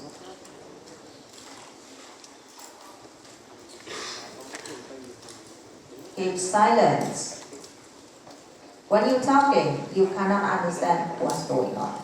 Okay, I cannot talk as well because no one hearing. What do we mean opportunity cost here? This is the benefit foregone. The benefits foregone of the next best alternative to the chosen activity.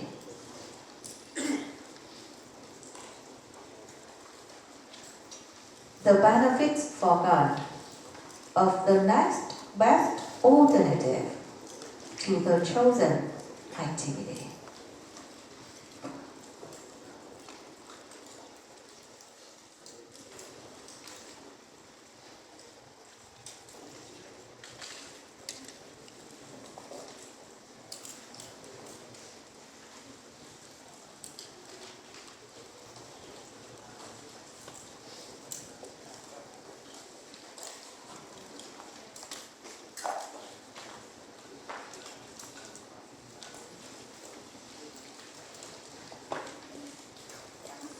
we safeguard the foregone benefits of the next best alternative to the chosen activity.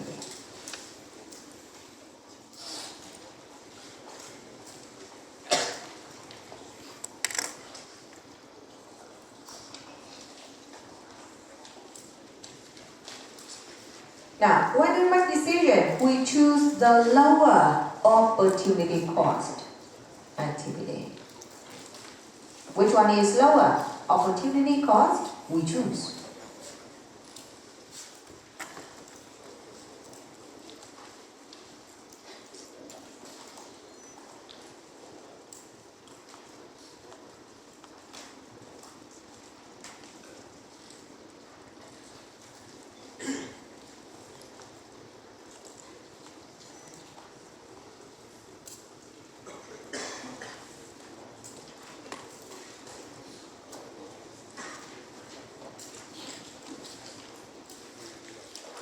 Now I take example now.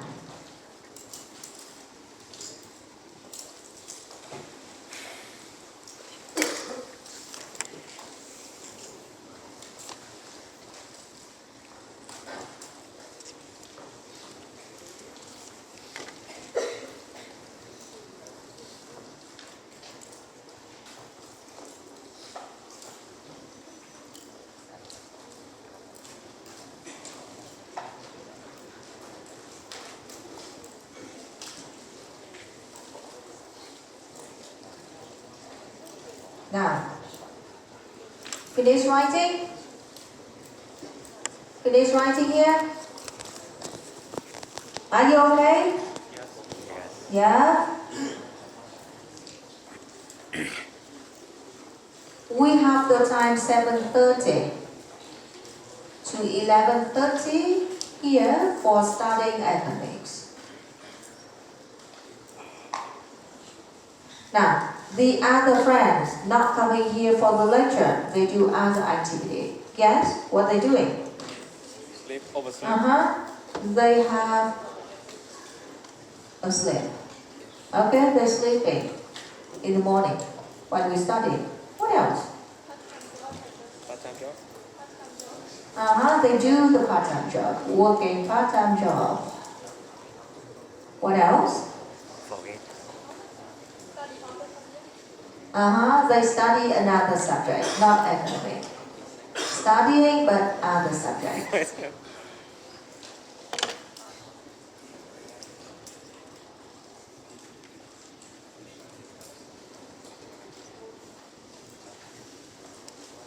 Or some student, okay, they go for gym, okay, they are exercising, so on and on. So limited resource, we have many choices for the activity we choose here. You are here, this is one activity you can attend, but then depart from this, you have many other choices. You agree? If we want to understand opportunity cost, we need to choose from the list here. Which one is the best? Is the next best alternative?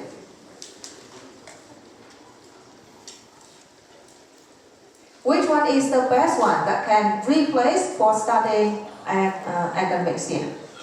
Which one that you want to choose? Is it sleeping, or is it working, or is it studying other subjects? We need to choose. It depends on you. Okay, no right or wrong here. Depends on each student here. Now, take example. What activity that you should choose as the next best alternative for studying? Sleeping. Sleeping. Okay. Now, let's compare cost and benefit of sleeping and studying academics. We have here studying academics Sao không phải là and sleeping. Now, the benefit of sleeping.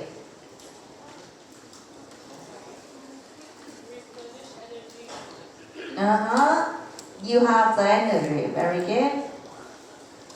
You can have the Satisfied. energy after sleep. What else? 35.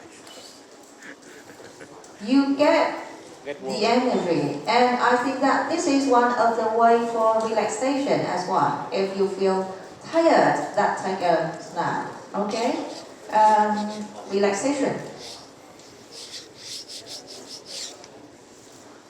And some students say that if they sleep at home, they don't need to pay for food, transportation. This is the chance to do cost saving. Okay. Cost saving. You sleep, you don't eat, you don't go to other places. So this is cost saving way. Now, what are the benefits of studying microeconomics or economics? Oh, thank you. You are here for knowledge. But I know that many students coming here not for getting knowledge, but they just simply want to be checked attendance. What else? Wi-Fi. And network. Well, you keep talking here, I know because your friends here as well. You cannot talk with yourself. No, you talk with friends. What do we mean? We have the network of friends in the class. Okay, you have the network. Network và network. Wi-Fi.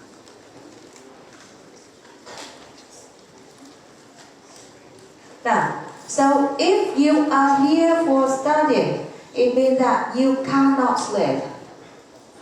Limit the resources of the 4 hours. Okay, but then if you choose this activity, no left time for sleeping at home anymore. It means that all the benefit of sleeping you cannot have. You agree? So I say that now the energy, the relaxation, the cost saving chance. This is the opportunity cost of studying economics.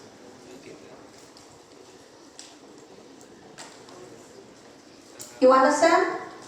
Yeah. Similar questions. What is the opportunity cost of sleeping? Knowledge retention. This is the foregone benefit of studying. If some friends they stay home for sleeping now, they miss the benefit of studying economics. It means that they have no knowledge, no attendance check, no network with other friends in the class today. Okay, so this is the opportunity cost of sleeping. Remember the word, the benefits foregone. Benefits foregone. What do we mean by foregone? Foregone, it means that we cannot have this. We miss this. If you take this action, the benefit of other action you cannot have. You understand? Yeah. And when we make decision, we choose the activity which has the lower opportunity cost. We need to compare between the cost and benefit of the activity that we're going to attend. Now, so why we say opportunity cost here? Okay, it means that we don't simply calculate the cost that we pay in money. No, we're not going to count only the cost that we pay in money, but even we count for the benefit foregone if we take that action.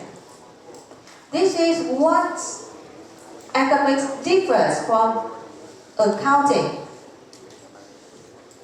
For accounting, we only pay attention on the cost in money, okay, the money that we should pay to have something. But in economics, not about the money, but also the opportunity that you lose, the benefit that you forgot. You understand? Yeah. Now I take another example in which you can see opportunity cost in numbers and say, how can you make decision? You don't need to write down for the example, just read and follow. Now, assume that from Hanoi to Saigon we have the two ways. We can take airplanes or we can take train.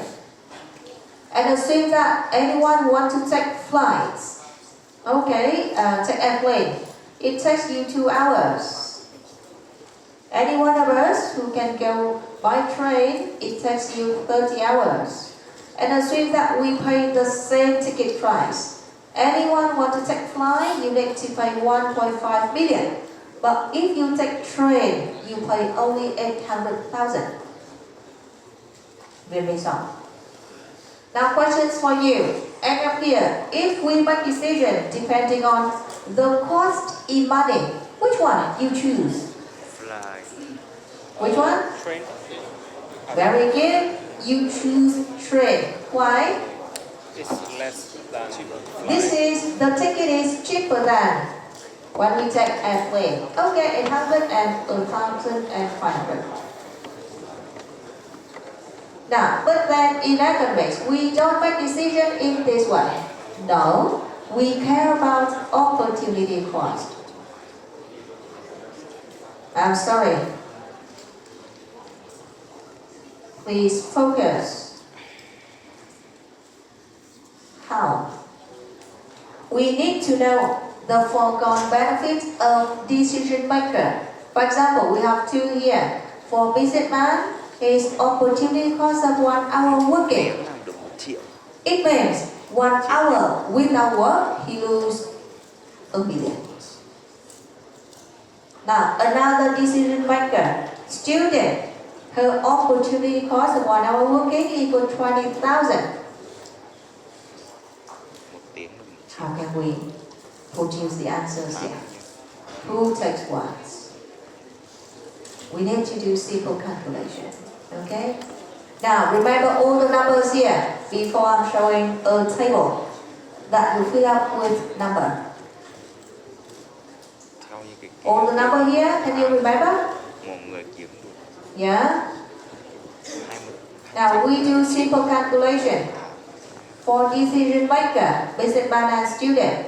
If businessman taking airlines, how much the opportunity cost that he should pay? Chu 1.5 million. First, he needs to buy ticket 1.5 million. Plus with 2 millions. Not enough. 1.5 only ticket price. We need to add up with the foregone benefit here. How to calculate the foregone benefit? 2 million. chu million. 2 hours with How long the flight takes? The 2 businessman? hours. 2 hours. For each hour, he loses. 1 1 million. million. Very good. Now, how much totally? 3.5. 3.5 million. Now, businessman taking train. 800. 800,000, 0.8 million. 30. Plus? 30. 30 million. 30 hours for train. And for each hour, 1 1 million. million. How much? 30 and 30.8. Very good. Now, students. 1.5. Tickets? 1.5. 1.5 plus 2 multiplied by 0, 0, 0, 0.02. Okay, 20,000 only if 1 hour working forgot. 1.5. 1.5. 1.54. Agree? Yeah. Yeah. Trend 0.8. 0.8, 30, 0.02, 1.8. 1.4.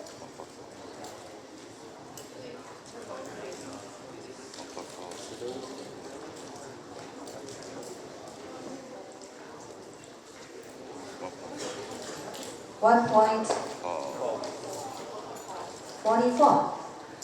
4. 1.4. Okay, 1.4. Now, make decision here. Who take what? businessman take airline. Businessman should take airlines. Very good, because the cost is lower. Đâu tí đấy? Chắc là Rõ ràng à? Chị tiêu ký á? đi trước ở Thái Tư sao? Thế á? Thế á?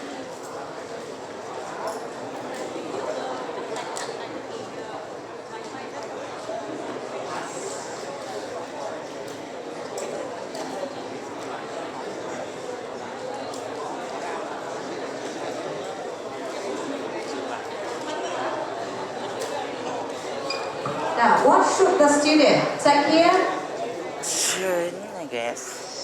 Student should take train. Okay, because the cost is cheaper.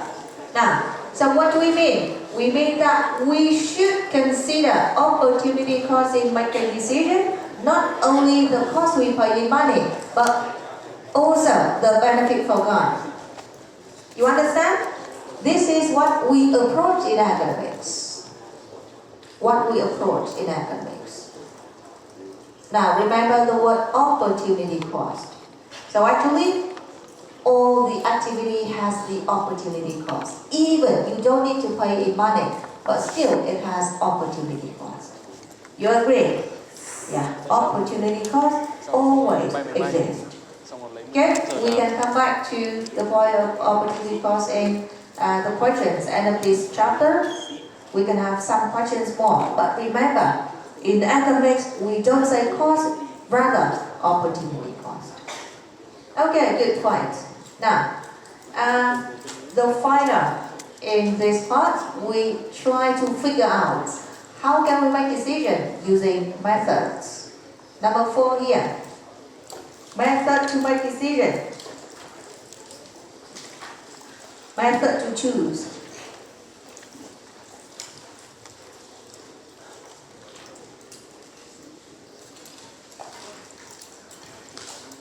Method to choose.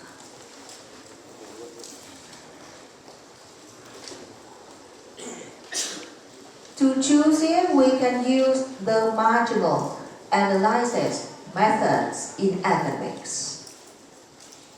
Now, the word is marginal analysis.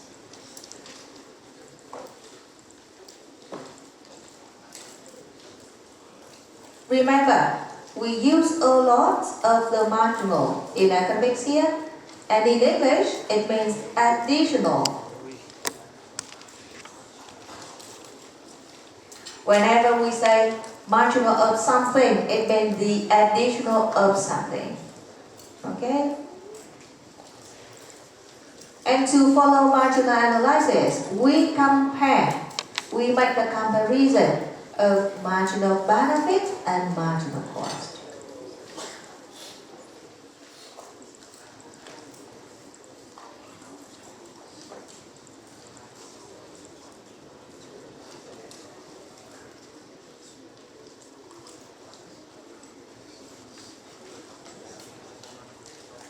Now keep silence, please.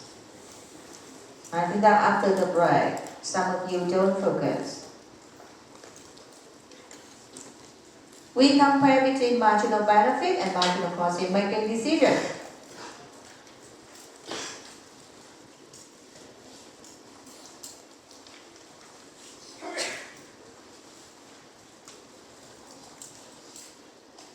I explain what is what and how to make decision now.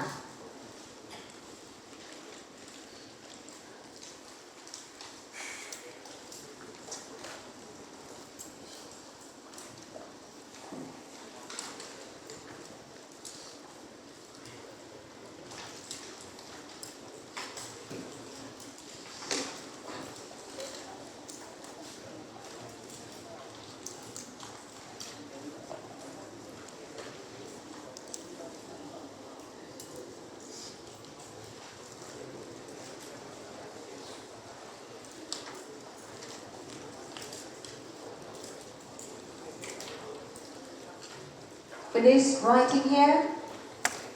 Yeah? Okay, next. Now, please please write down some denotation. The way that we denote, TB denotes the short way to write down. Okay, TB. This is total benefits that academic member can gain from academic activity. TB, the total benefits.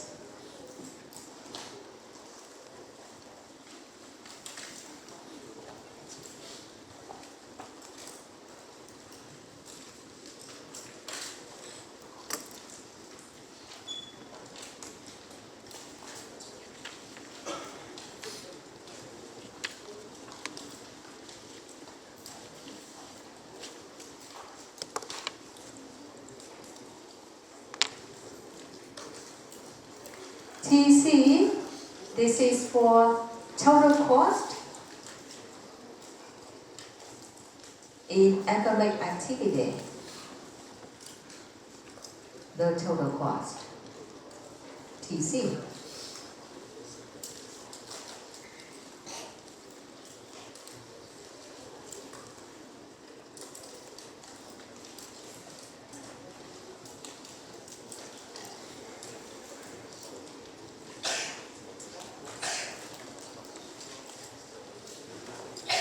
Now, if I ask you to calculate NB, you understand that this is the net benefit, and we take the difference between TB and TC.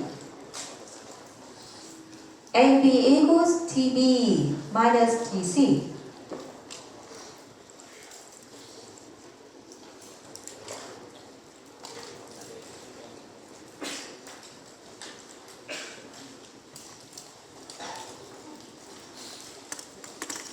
And another one I want to ask to add up here, this is Q. Okay, later in formulas you see Q. This is the quantity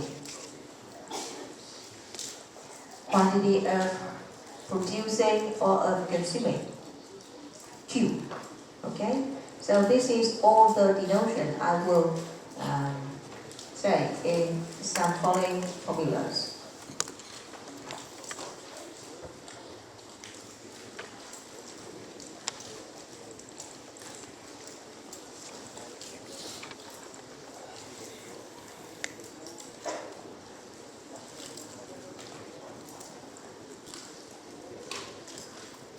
Xin.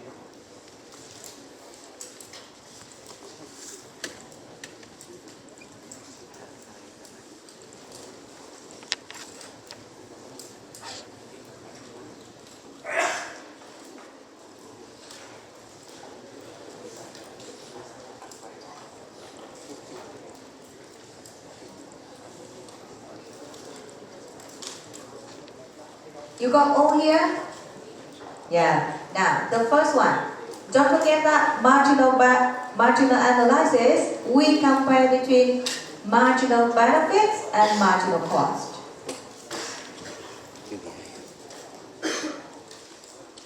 Now, silence. I can see who talking from here. Okay? Don't force me to ask your name, because if I ask your name, it means that I cannot check your attendance. Even you are here. Marginal benefits and B. What is it? What do you mean by marginal? Additional benefits that consumer, that producer can gain if they produce more or if they consume more. Okay? Additional benefits resulting from a 1 unit increase in the level of an activity. Consume more, produce more, having more benefits, additional benefit. And B.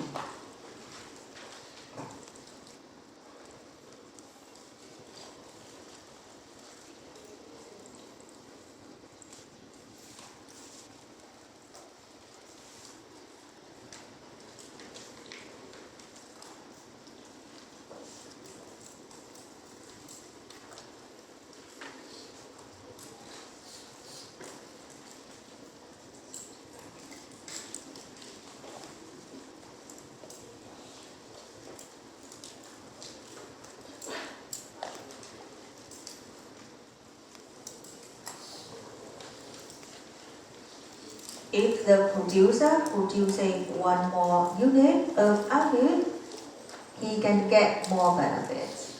If we buy one more unit of products, we can get more benefit from consumption. It means marginal benefit. Now, how to calculate the marginal benefit here? We take the change in the total benefits, which we say delta.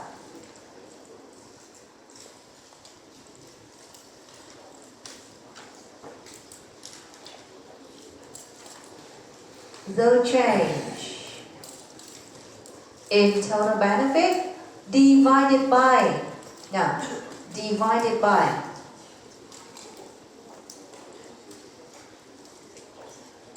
the change in the quantity of production or consumption. Produce more, okay, having more benefits. Consume more, having more benefits. NB. This is the basic formula, how to calculate NB. If we have more information about TB function, we can be more details in the two ways.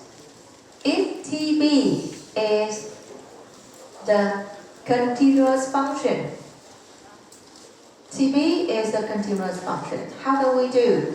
We take the derivative of TB with respect to Q. Limit. Linear. If this is continuous function, take Calculus. the derivative of TB Nó cũng là with cái respect tính derivative của cái linear to Q. theo công thức. Okay, take the derivative of TB with respect to Q, the way we said. Or you can say in shorter way, we take TB prime Yeah. Lim nhỉ? of Quy Q, gần đến 0. prime Lim. of Q.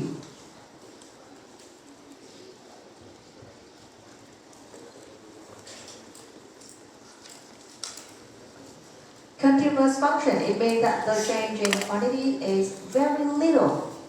Okay, little change in Q. We take derivative. Now, if the change in Q equal 1, we make the discrete function. So for discrete function, we take easily TB after minus TB before to have the change in TB. If delta Q equal 1, we take TB after minus TB before. After minus before, we know the change.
Is it clear, the formula?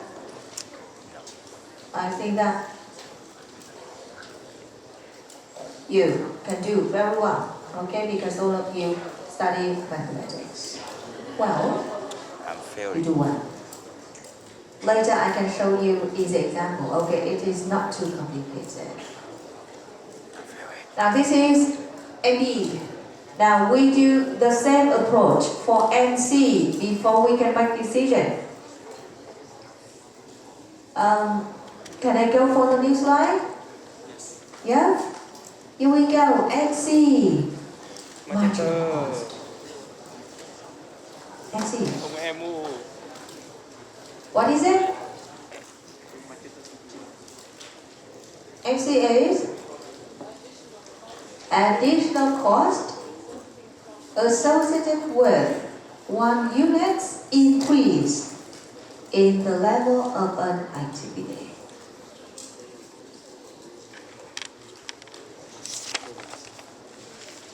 Additional cost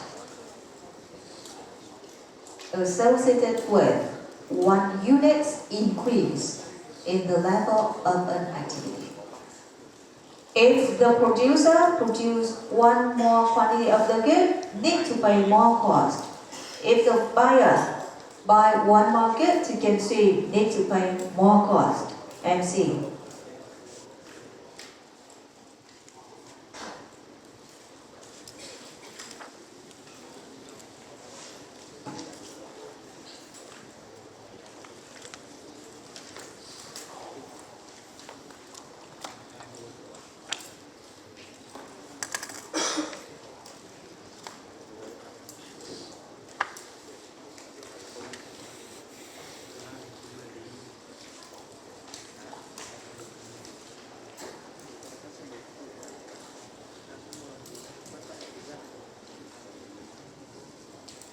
Now, MC equals the change in TC divided by the change in Q. 2 ways. Continuous function TC prime of Q. Discrete function TC Q plus 1 minus TCQ.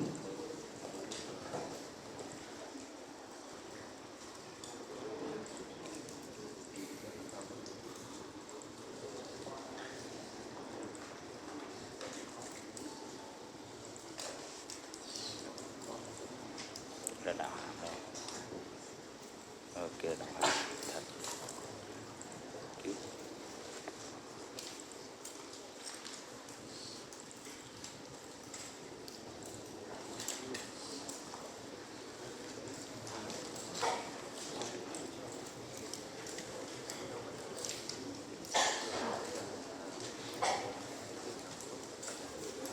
Discrete function.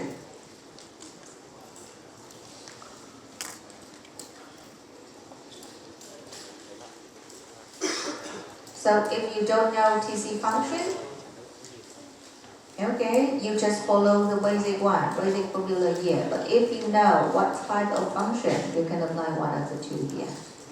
It's easy. Now I show you example. Theo phát triển rất dễ.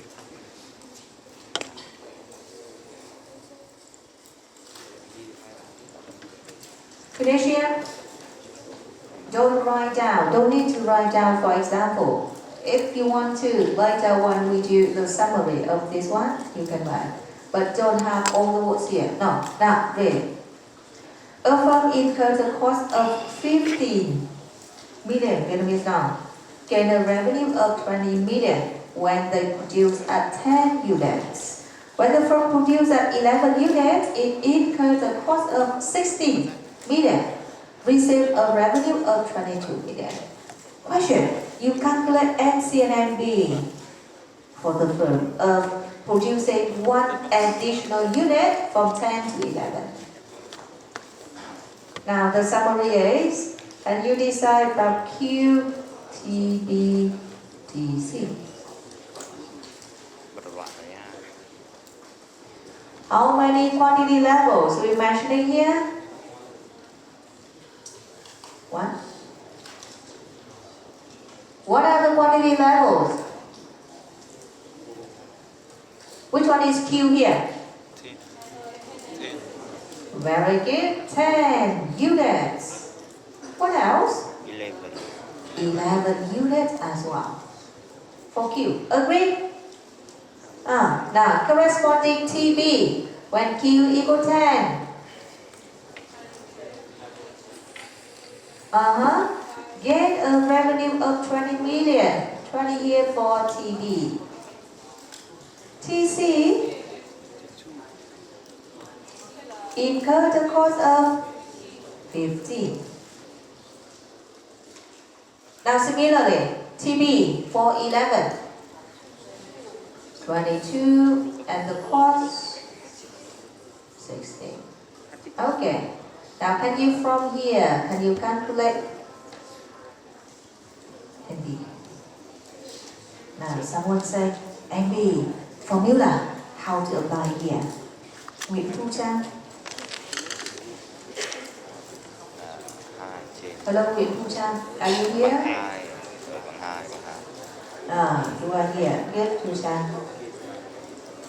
Now formula first. MB equals the change in TB over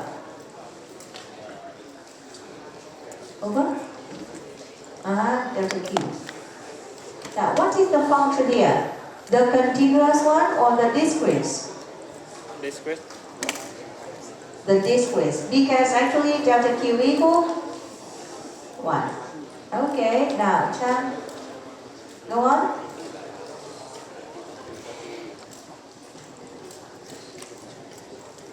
How to? Actually, you can bring everything that you have into the basic formula, or even you take TB at Q equal 11 minus TB at Q equal 10. You understand? Yeah. Now, how to? 22 minus 20. What do you have for MB? 2. Very good. Now, produce one more unit for gain more of 2 million. You understand? Yeah. Okay. Thank you, Chan. Good. This is MB. Even you can bring here 22 minus 20 over 11 minus 10, and you got 2 as well. Okay? Yeah, this is the way. Now, MC.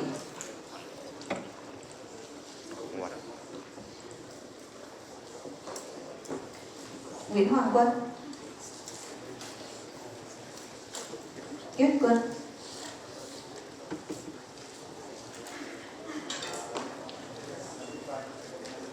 Good. Now, numbers. Yeah, 16 minus 15. Or even you can skip 11 minus 1. It's okay as well. Equal 1. Now, what? Continue. What do we mean by marginal analysis? What we mean by marginal analysis? That we take the notes before. We compare between what and what? We compare between the two here, the marginal benefit and marginal cost to make decision. What do you have here if we compare MB and MC? Now comparing MB and MC, what do you have? Very good. MB here greater than MC. Now, if we have MB greater than MC, we lose or we gain when we produce or consume more? Gain. We gain. Good idea. So if we gain, we should consume or produce more or less? More. If we gain, we should consume and produce more than. Okay, because we're gaining. Thanks, Quan. This is what we say marginal analysis. Is it clear? Up to the point that we can calculate the two? Yeah, now more points for you to write down. More points to write down. Comparing A, B, and C, actors in economy can make decision. They can make decision. So 3 possible scenarios for MB-MC comparison as follows. When MB greater than MC, we should consume more or produce more. I say we should expand the activity. Expand the activity. When MB is smaller than MC, we should contract the activity. Oppositely, we lose. So contract here, it means we decrease the level of production or consumption. Another scenario, when MB exactly equal MC, we are at optimum.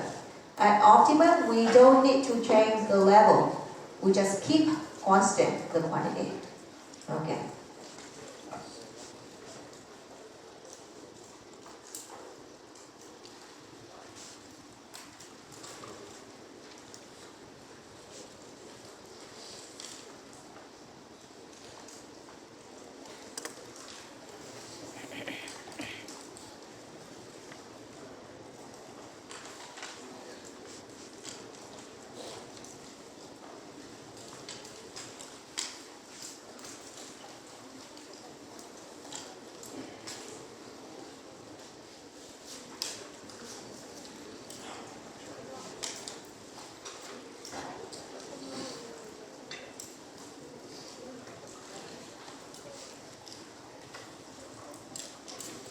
Okay.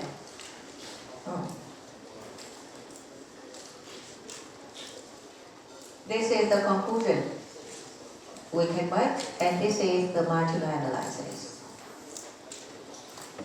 Now, ending here, it means all the part we need to remember.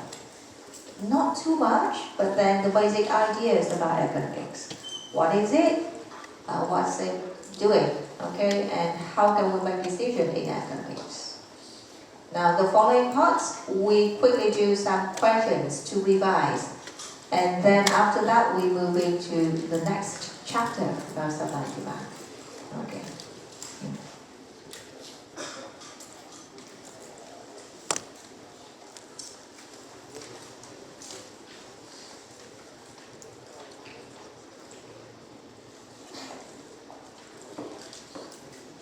All of you done here? Now, questions for you. For the first questions, someone who can show the quickest answers and all the numbers are correct, I can give you the bonus. I can give you the bonus if you can do quick and perfect answers. Now here we go, the question. You fill in the blanks in the following table. We practice about marginal analysis. I give you a table. In this table, you know the level of activity, You know some TB, TC, MBMC, NB, and you need to fill up all the blanks in this table. Now, for the numbers you found, I think that you should do something like circulate like this, okay? Then the other friends, they know that what number you found. Come here for all the findings, and if all of them correct, bonus for you. Okay, take your time. Take your time.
Can you help to turn on some lights here? No. And after, your friends, they can write down on blackboard and you can see the numbers. Ui, You help me to turn on some lights.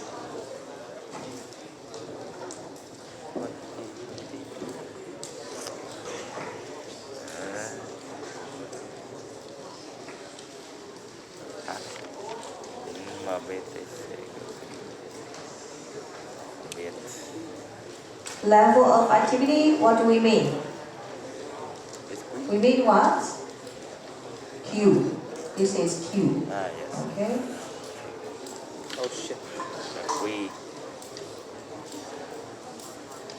Quy đây. 100 trên là dấu chia bằng 2.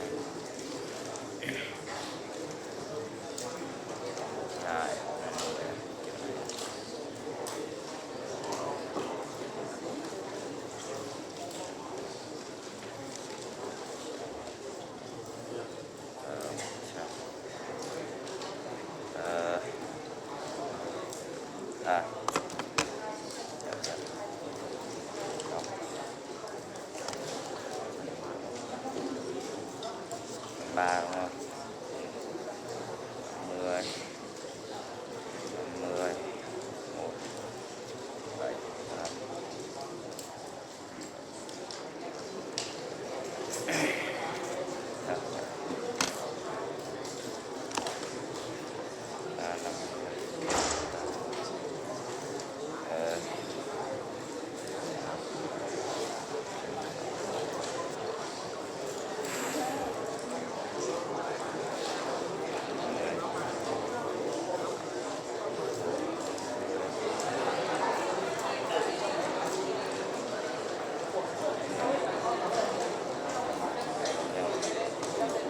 chia ra cho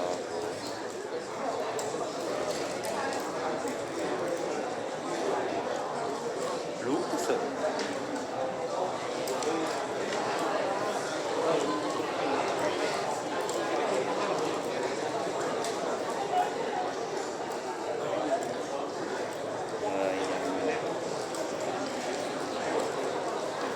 Mất rồi.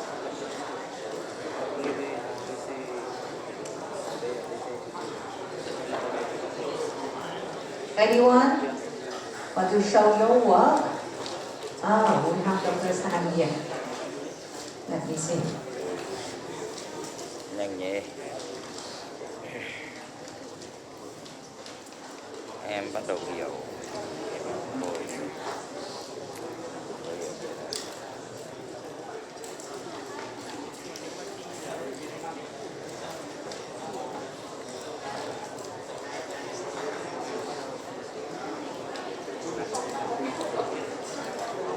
Chắc là được rồi đấy nhỉ. Any other hand? Cái này đúng không? Tôi nhìn kia là quy thì chắc cái này chứ. Kia là delta không hay là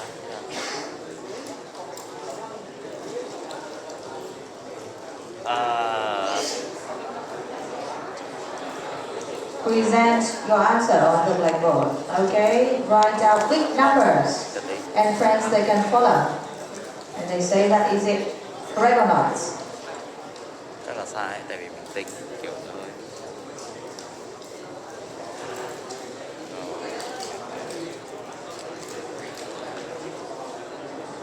Công nhận là sai.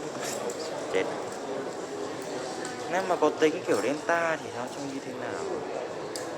Anyone want to try?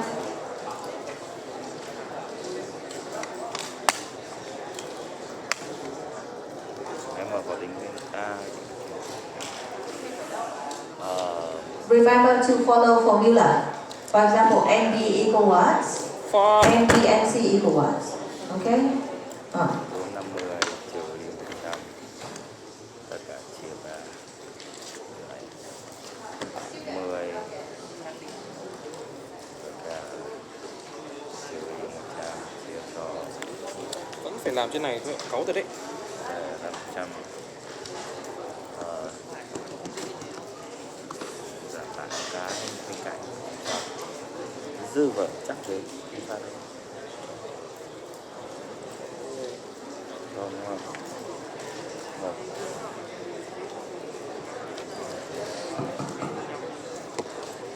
hai hai Okay.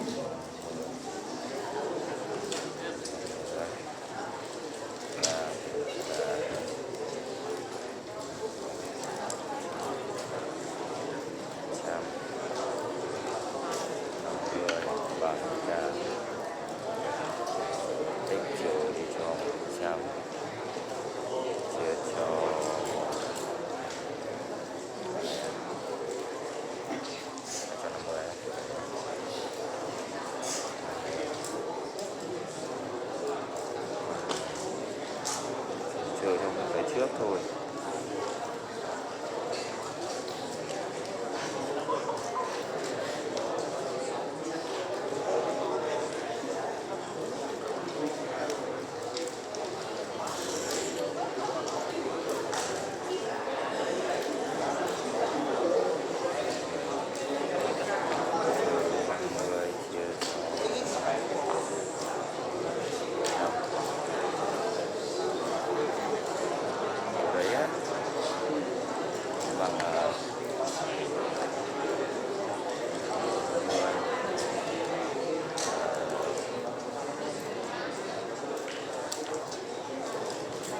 Thôi cô, cái này là tính là kiểu chỉ là số thôi hay là tính lấy cái này trừ trên? Delta tức là phải lấy cái sau trừ cái trước. Chứ còn không phải là chia. Là cái này. Chia nó là the average. Cái này là cứ lấy mốc sau trừ mốc trước sẽ ra là. Thế thì cái làm lại này mới là cái đúng. Cái nào đúng? Cái này mới là đang hướng đúng, cái này mới sai. Ok, bài này sẽ không lẻ đâu.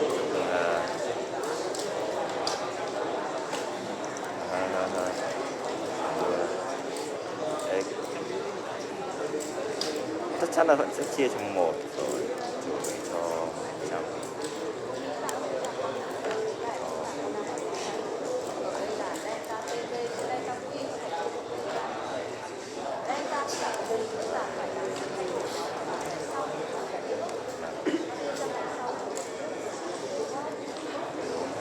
Trừ cho 2.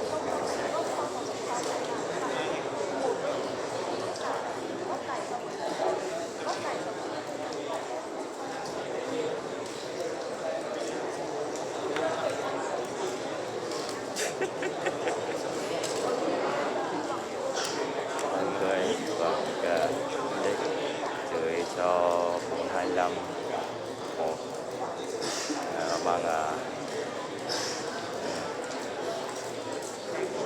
5.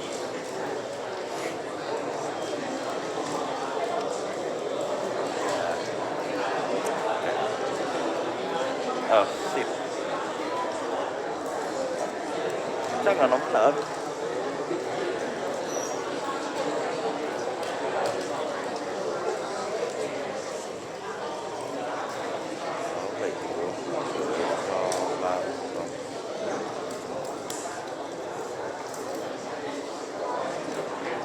Fuck.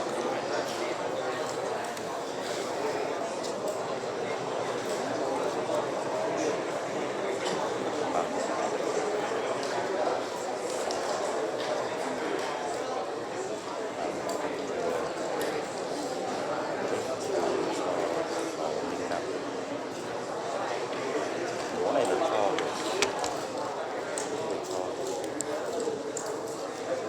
Xong rồi.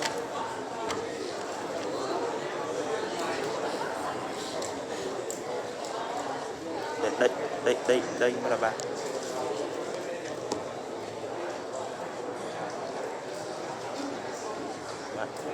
Kìa, xong rồi. Ông. Đây mới là 4.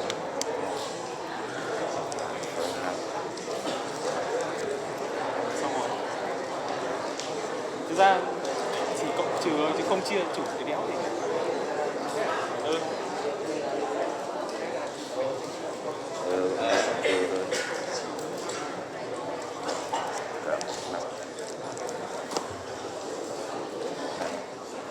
Okay, up to now, many students can produce the perfect answers.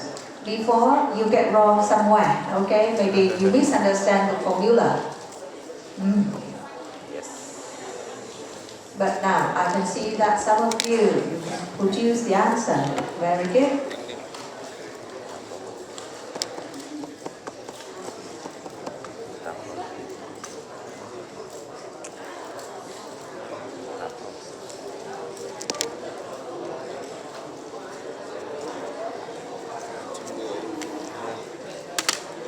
Năm.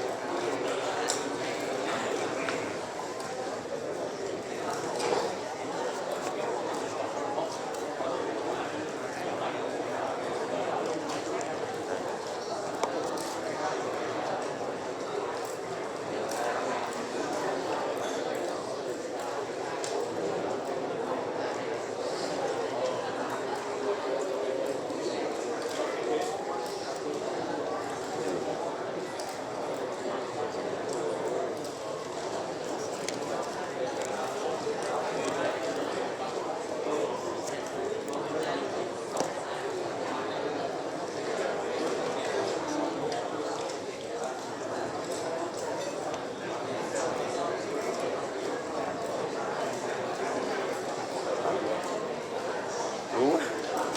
Hiếu. Lúa.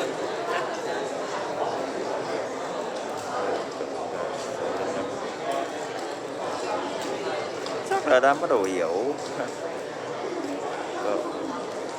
Vậy đâu.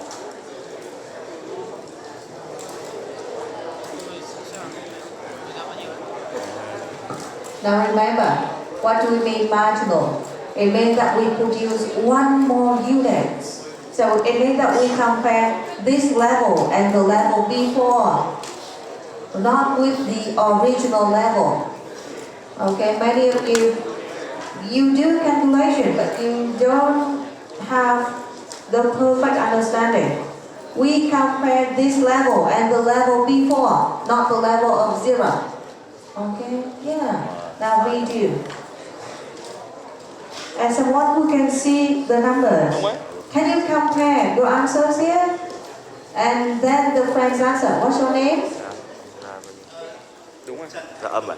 Dạ. Thanh Tùng. Thank you, Thanh Tùng. Good. Now, can you compare all the numbers that Thanh Tùng can produce and your numbers? Không lệch một chữ. All the numbers are the same? Yes. Yeah, okay, thank you. So someone said that all the numbers correct here. Now more time for you to check. Is it good here? Chữ thằng mày đái một sáu. Now, Đúng rồi.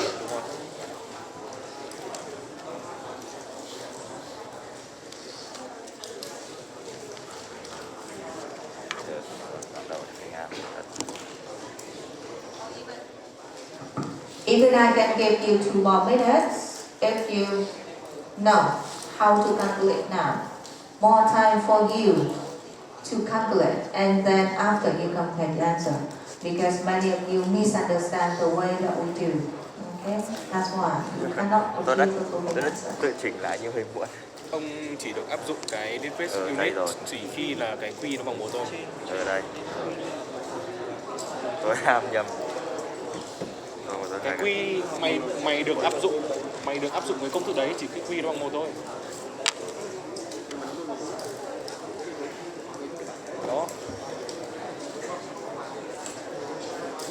Tôi đã nhầm. Tôi đã nhầm. 179 bằng cái x trừ cho 310. Vì cái sau như cái trước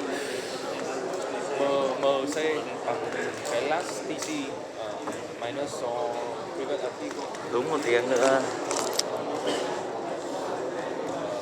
Cái MC bằng earliest TC là cái TC gần đây nhất trừ cái TC previous chia cho 1. Cái này mặc định mày phải tính là TC thứ 3 cộng với cả 7 9. Anh hiểu TB bằng 100 Q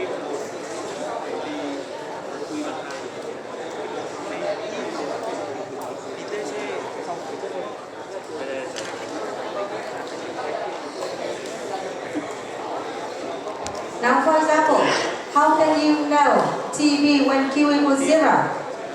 How can you find out this TB? The net balance is 0. TB minus TC equal NB. So 0 and 0 for TC and B. It means that TB must be equal to 0. This is the first number we can find. The second one. Don't forget that we have delta Q here equals 1. So we even can skip delta Q. Okay, we take this cell minus the cell before to have the marginal of what we need to calculate. Now NB, how can you calculate this NB? 100 We take TB when Q equal 1. Then minus 0. minus TB when Q equals 0, and it's enough because delta Q equal 1 here, skip. Or it means that discrete function, TB after minus TB before. Understand? Yeah. So equals 100 here. MC, next. 50 minus 0. 50 here. And B? 50. TB minus TC, 100 minus 50. 50. Is it easy? Yeah. Yes. Now Q equal 2. Where should we start? When Q equal 2. Where should we start? Total value. Q equal 2? TB. From? TB. Very good. From TB. Why we can calculate TB here? We know the margin. The one that we're looking for, minus 100, it equals 150. 150. Agree? Yes. How can you find out the number for TB when Q equal 2? Plus just add together. Now, this minus this, we have 150. To find this, we take 150 plus 100. Very good. This minus this equal this. This equal 150 plus 100. And it equals, 250. Làm luôn đi.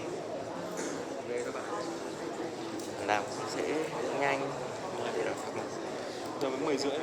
Tiếng nữa. tiếng tròn. How you know TC? TB minus. How you know TC? Vậy nào từ này thì TB minus NB. Very good. So 100, another 150 here. MC, is it easy now? Yes. Yes. 150 minus 50 equal 100, and so on and on. Yeah. All of you know the way now? Yes. Okay. Now can you check all the number that Thanh Tùng presents here? He just circled the numbers. Any mistake here? The final one equal minus 39. Okay? And then the other one, sure. Is it good? Z. Now, please, can you check with my numbers? Can you check with my numbers?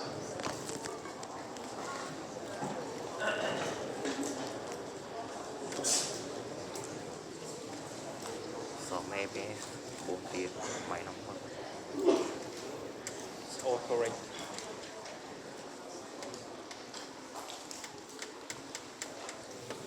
Sum up the concept. Perfect here? Yes, bonus for Thanh Tùng. Thank you. And I know that other students, you can find the correct answer as well, but then after the time that Thanh Tùng can show. So Tôi đã good tôi làm luck bạn. next time. Thank Tôi you. làm bạn. Các bạn lại là phải làm trước cái thằng kia làm sau.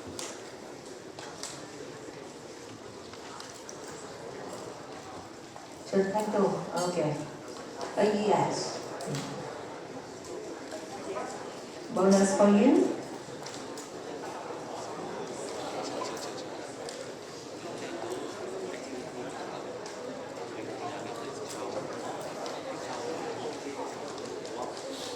For anyone you haven't finished, you can quickly count the number and then redo at home, okay, while you have.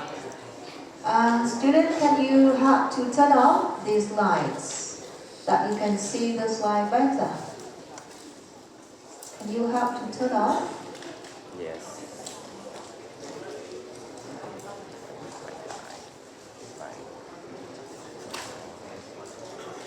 Chắc gì? Ôi trời ơi. Thank you. Yeah. Tại môn này nếu anh thi lại không mà. Tắt trở đúng. Is it okay for this question? Yeah. Now, the next one is the multiple choice questions. To revise the first chapter, No. multiple choice questions. Now, read the questions. Hình như là B. B. B. B. Tại giống thầy Phong nhỉ? Hai câu trả lời đúng. Ông ở Eco Home à? Hả? Ông ở Eco Home à? Okay, easy. So I congratulate Nguyễn Minh Quang Làm được á. 3384.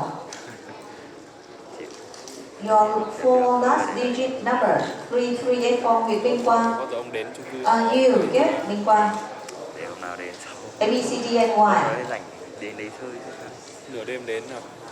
Chả biết. Can you read your answer? Yeah, read it. Because I cannot hear clearly B or D, so read your answer that I can know. Okay, you can stand. You can stand. Now, can you read loudly and I can get your answer? B là gì?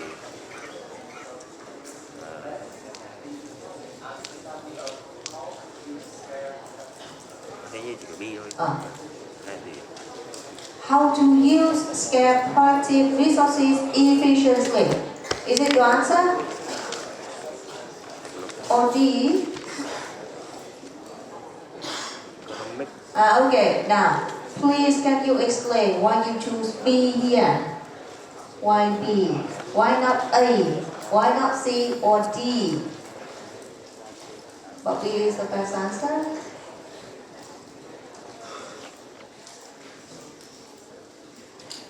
How to profitably invest in one income in stocks and bonds? Is it economics? Mà ghi được. Yes. How government policies affect businesses and labor? It is economics as well. Managing business enterprises for profits, economics as well. But why can't we choose ACD? Why? Smaller than B. Very good, because A, C, and D, they are parts of economics. The best answer here is the more general that we choose B. Perfect, thanks Minh Quang. Okay, now B is the best answer here because it generalizes what we do in academics. Get the points? Yeah, A, C, and D, mentioning academics as well, but this is a part of academics. Okay, B. Now the next question. The economizing problem is one of deciding how to make the best use of. How to make the best use of.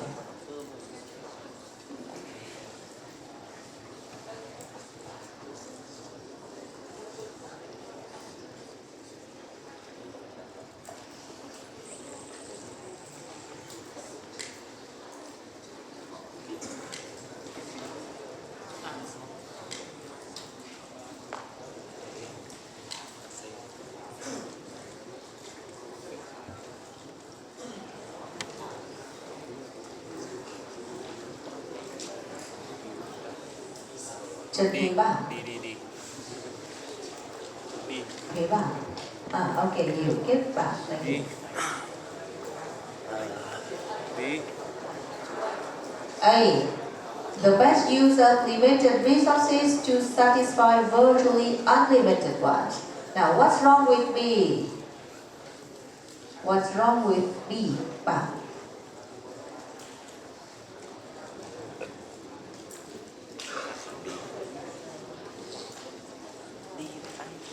Is it good if we say limited ones? Limited ones. decline One's limited. Your want. What you want is limited. Is it good?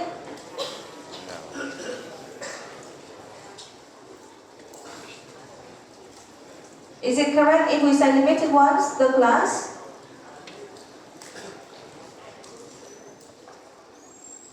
Yes or no? No, one is not limited. We say unlimited ones. Now, is it unlimited resources? No, only limited resources. A is the correct answer here. Now, economizing problem, because we have limited resources, but we have unlimited ones. It means scarcity exists, and we need to apply economics here to deal with scarcity. Get the idea? Yeah. A, the answer. Now, is it clear here? Yes. Next, read carefully.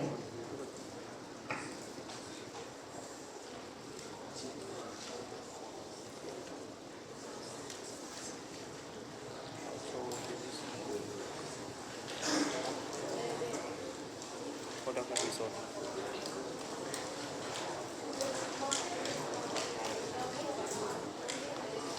product result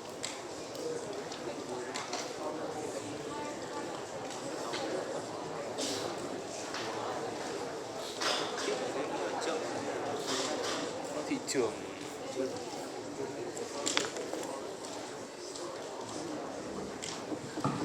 Nguyễn Phúc Minh. Nhất Minh.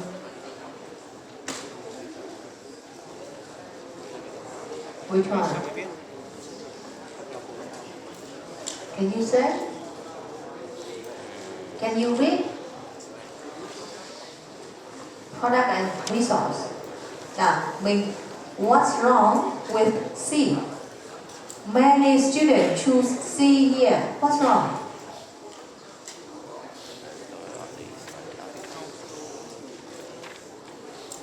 Có hai market này thì factor of product với cả food với cả service thôi như kiểu là không phải là market, là đối tượng ở bên trong kho hô nó có nghĩa to là bên trong kho hô cho thì kiểu là miền trong nhà. Now, why many students choose C here? Because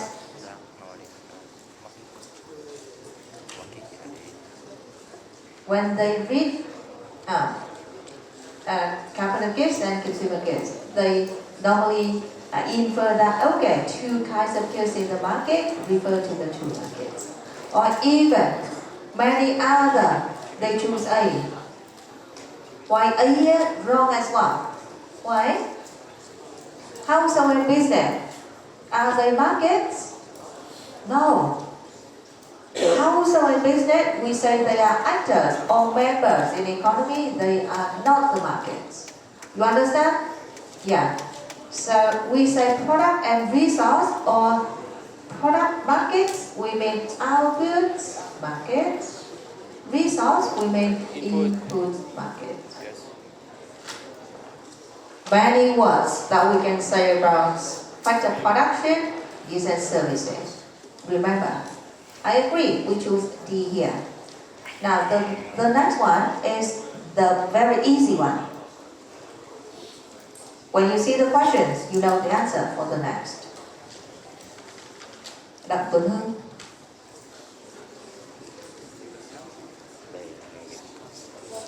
Okay. Can you read? Scarcity is not A. Now your final answer is? Can you read? Scarcity. Many students, you choose poverty here. No, academics deals primarily with the concept of scarcity, not poverty. Okay? Not power, not change, but scarcity. Why we need to apply academics? I say many times because scarcity exists. We need to find a way to allocate the scarcity. Okay. Now the next one is the questions that you need to read carefully and think a little bit. The next questions. Now someone hearing something from your phone. Can you stop before I ask your name? Someone wearing earphones, okay? Can you stop? Or the friends sit next to you, can you remind that you stop for a year? You answer my question as well. Yes.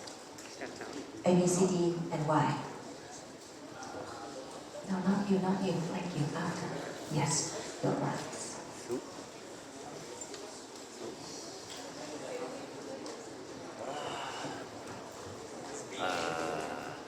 Can you read? Why can't we choose A, C, and D? Nó cùng nó dài nhất nên chọn. Those are the decisions that we need to make in the economy.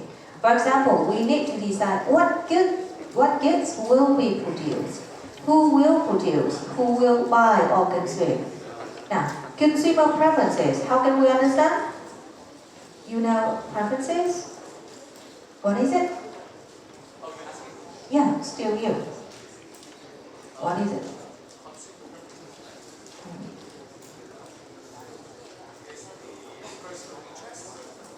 The personal interest. Can I say hobbies? No, what is it?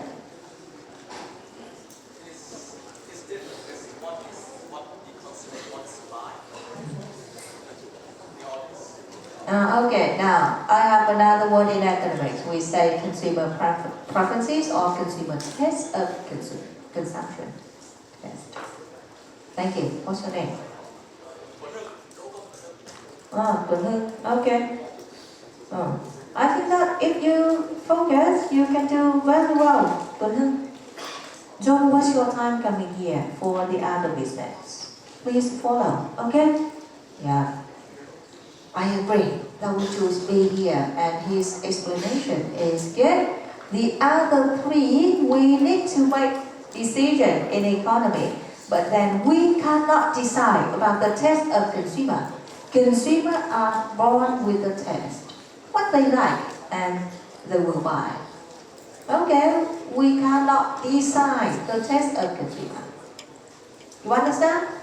But the other are the economic issues that we need to decide when we produce or when we sell a goods.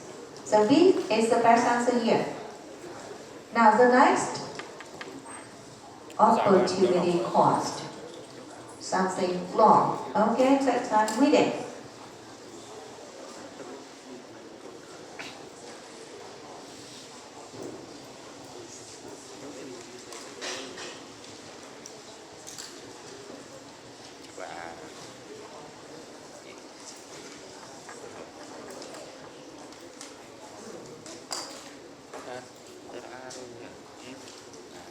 Opportunity cost là cái gì ông mất? Tại vì hai cái zero là đã sai rồi. Chỉ có A thôi. Câu này hơi dễ. Các câu trước. Ôi giời. Là tiếng hả? Là tiếng hả?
Okay, now for this question.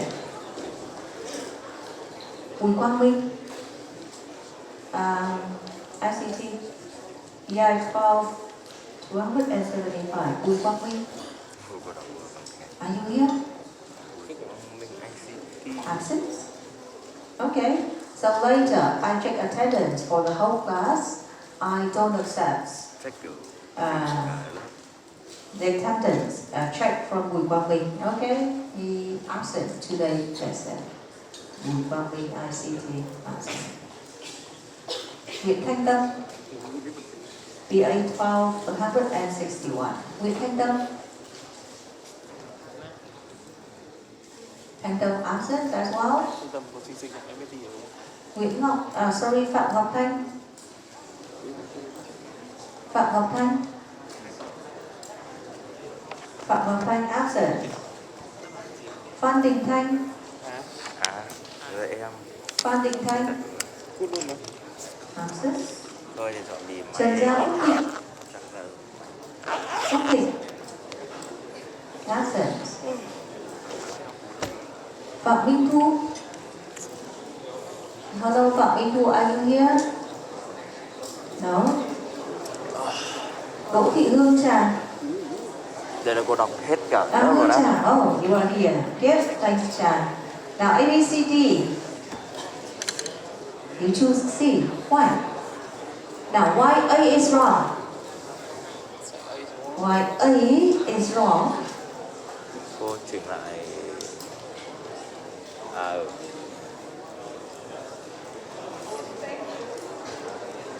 because going to go is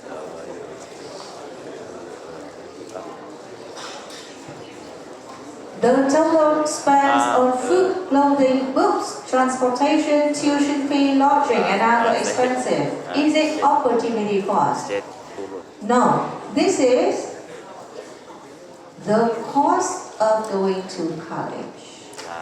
This is not opportunity cost. If you choose A, you mean that the cost you pay in money. Chết. But opportunity cost, it is not limited at the cost you pay in money. Okay, now Chan. Why B is wrong?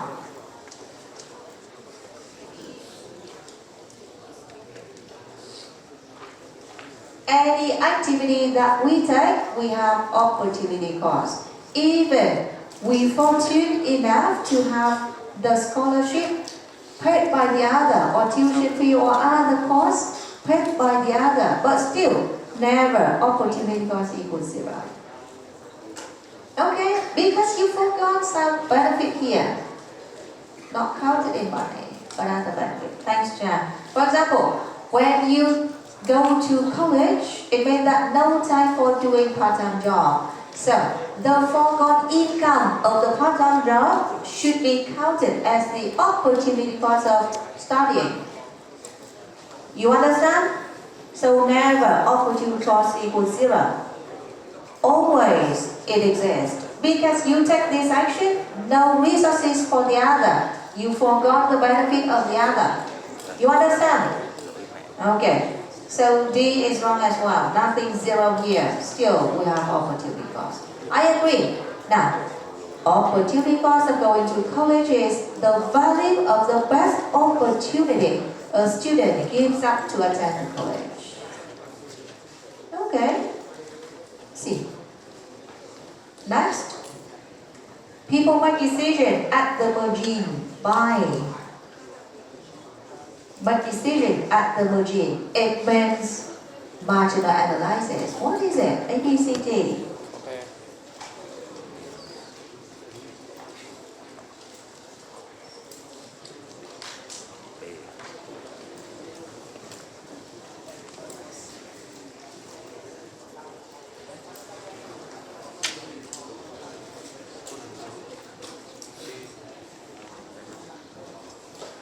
Định nghĩa Vũ Trọng Thành. BI12. Vũ Trọng Thành. Are you here? học lại à? Học lại à? No, no. Absent. BI Lê Trần Tùng Lâm. BI11. BI11 Lê Trần Tùng Lâm. Ôi thế thì chết. No. Trần Hoài Vũ. BA12. Trần Hoài Vũ, are you here? Đăng Kiết Hoài Vũ. A, B, C, D, and read your answer. Read your answer.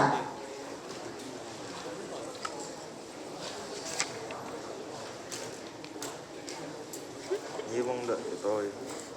I want to know better. Is it B or D? Now, can you read your answer? Calculating dollar cost? Is it? Or comparing cost and benefits? Đúng rồi.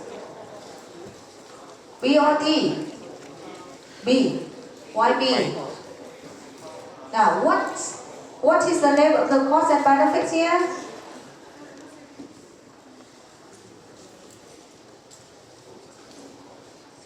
What is the name of cost and benefits?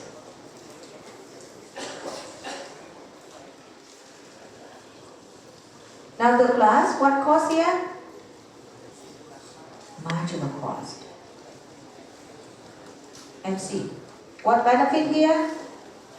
Marginal benefits. Okay.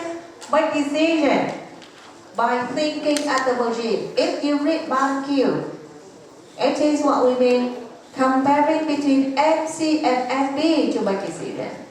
As you know that we have 3 cases to consider and we can make decision from that place. You understand? Yeah, so this is B here. This is B. Now the next, and I also made the last easy question. The last easy questions. Easy one.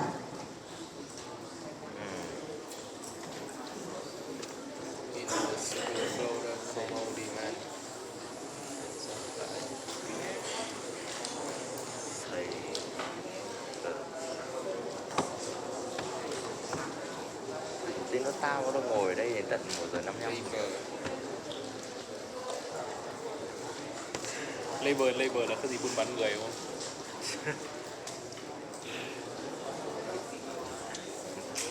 Mua nhân công, nhân lực. Good survive. Labor. Tí nữa tao được ngồi đây 1:55.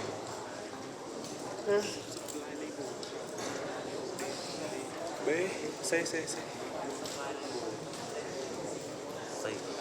Nó đi với good, supply labor, mua bán người. Tí nữa tao được ngồi đây cùng nhỉ? Nguyễn Lân Việt. Ôi ơi. Nguyễn Lân Việt. Okay. Ai đứng lên? A, B, C, D. C. C. Why? Yeah. Household demand, goods and services, and supply label. Thanks, Việt. Good answer for C. Is it clear? Yeah. Okay, ending up with these questions, we just end up chapter 1 as well. Now we have some minutes left. We now moving straight to chapter 2. Okay, we need to utilize the time. Now, moving to chapter 2. I think that for 10 or 15 minutes. Are you okay? Yes. Not okay. We have time, why not? Just relax. No. Chapter 2. We can spend 10 last minute for checking attendance. Uầy. It means that still we have time now for doing something new. Now supply and demand. This is... Now listen.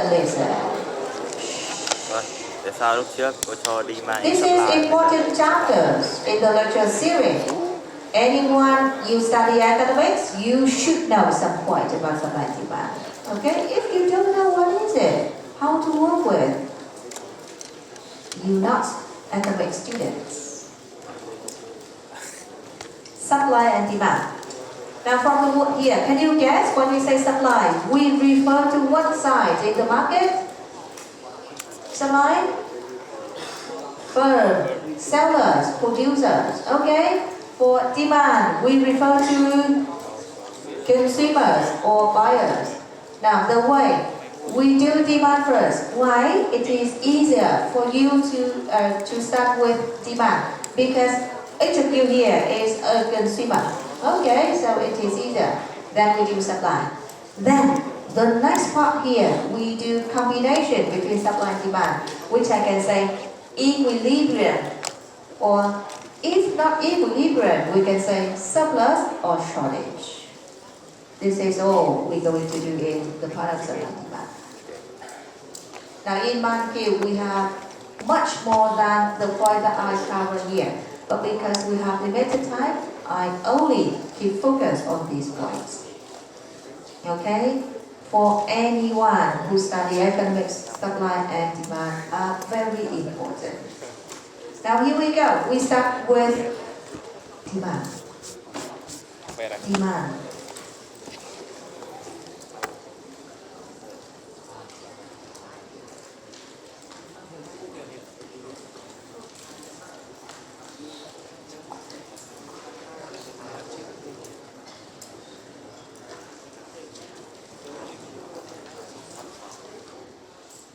Quantity demanded is the first definition here, QD.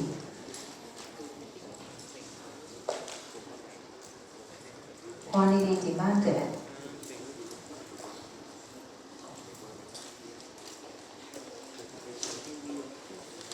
Now, write down the full definition.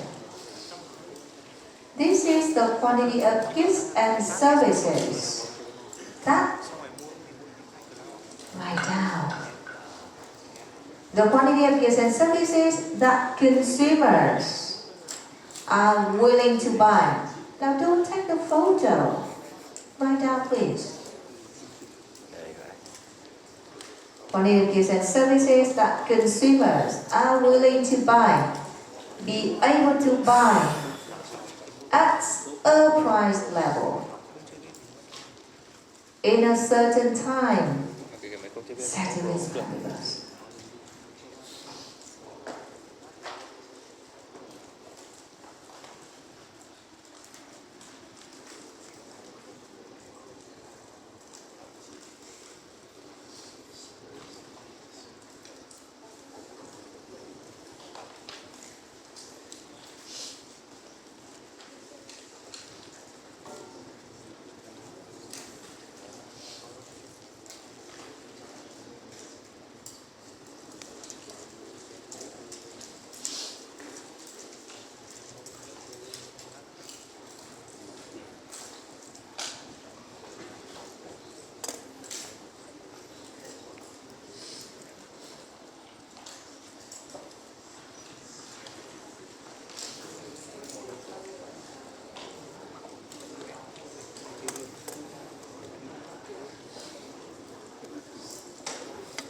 Mua láp bởi vì tao nghĩ là nếu mà chơi game ấy thì đừng mua láp, mua phải mấy cây mà chơi.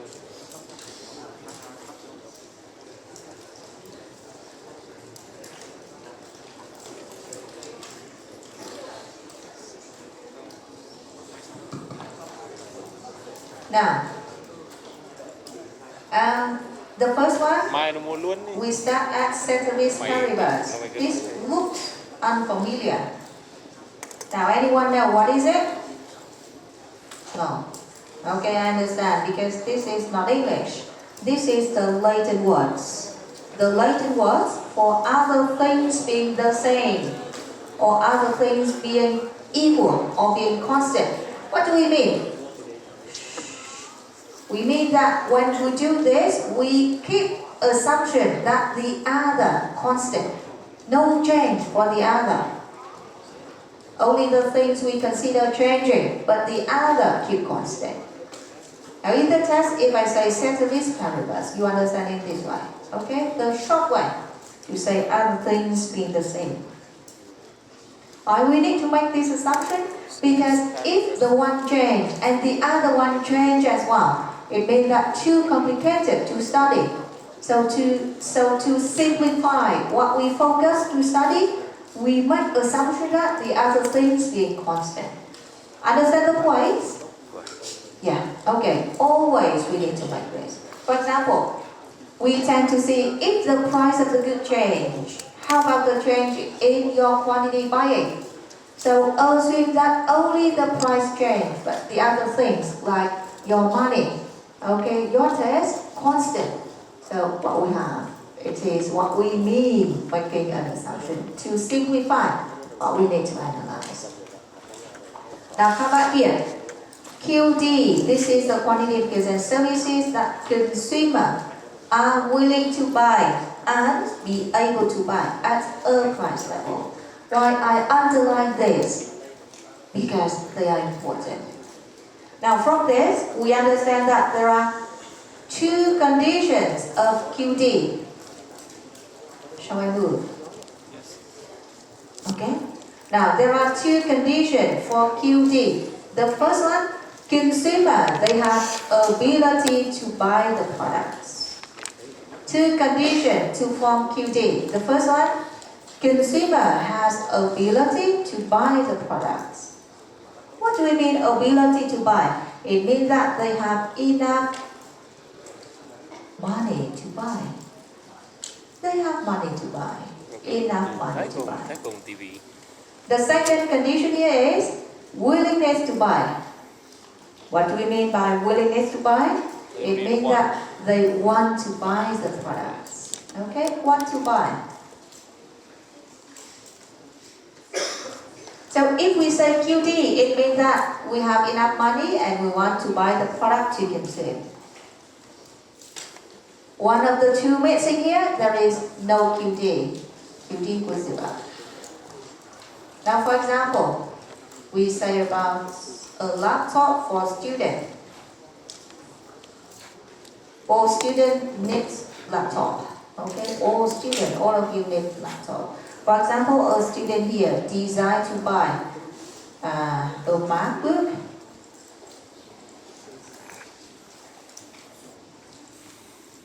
And his ability to buy equals $1,000. He has the money of $1,000.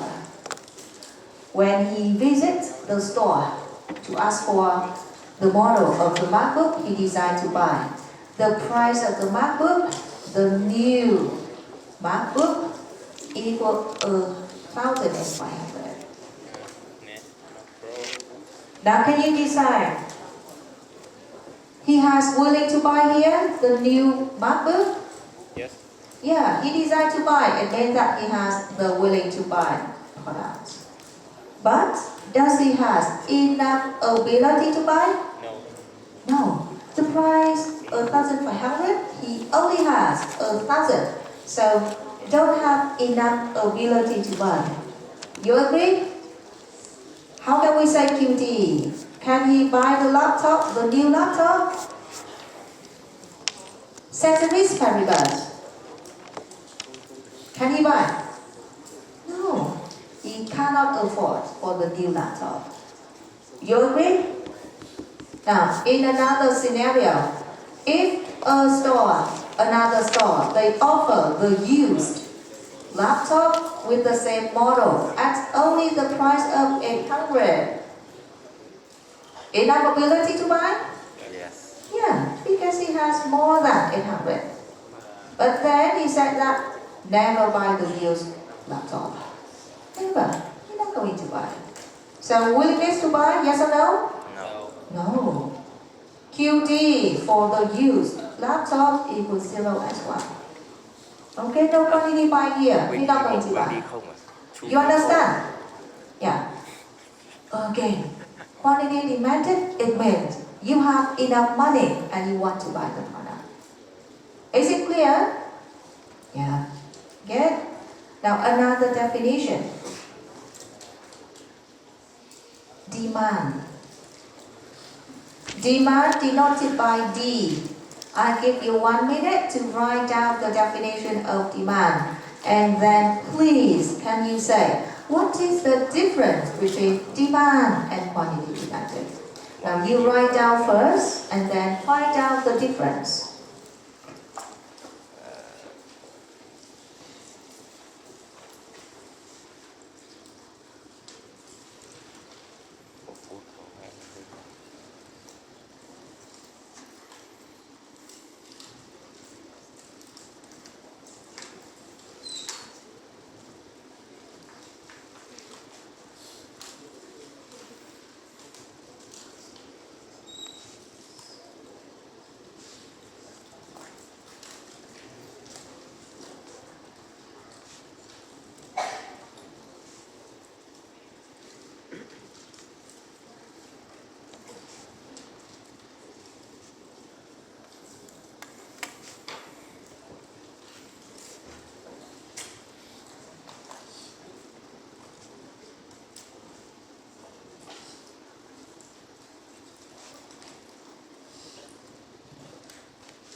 Can you tell what is the difference between demand, quantity demanded?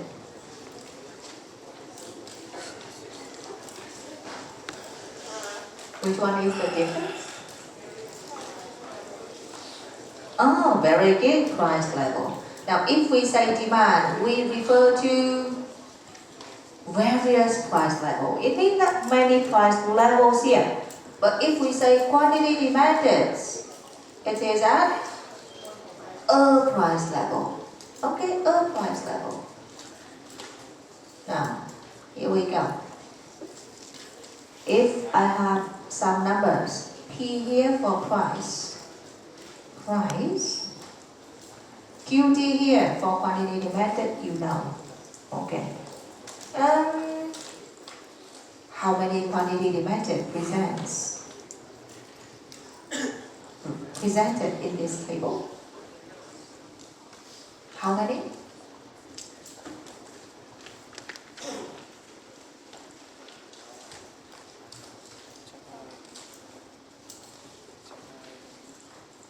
How many QD here? 3.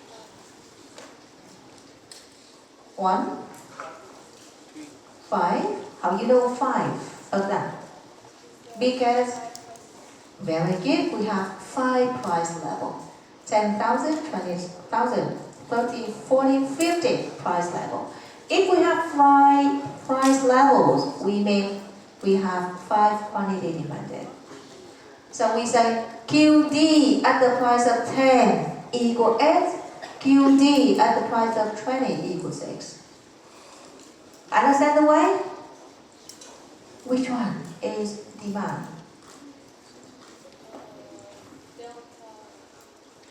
Which one is demand? Demand needs to concern various price level. So, the whole table is about the demand. Agree?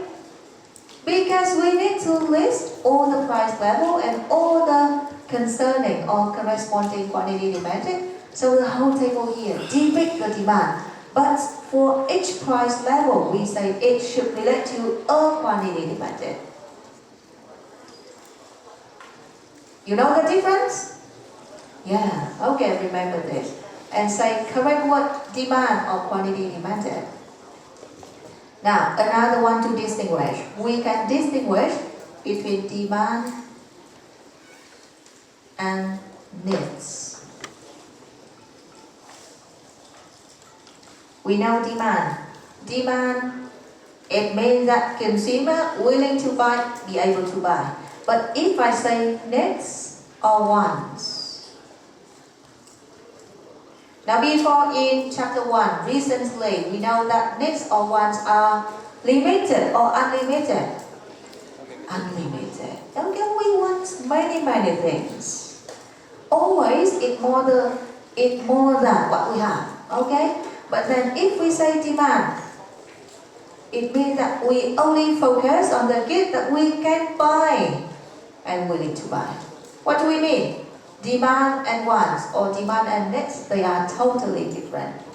And what we focus here is the demand for the good, not the need or the wants. Okay?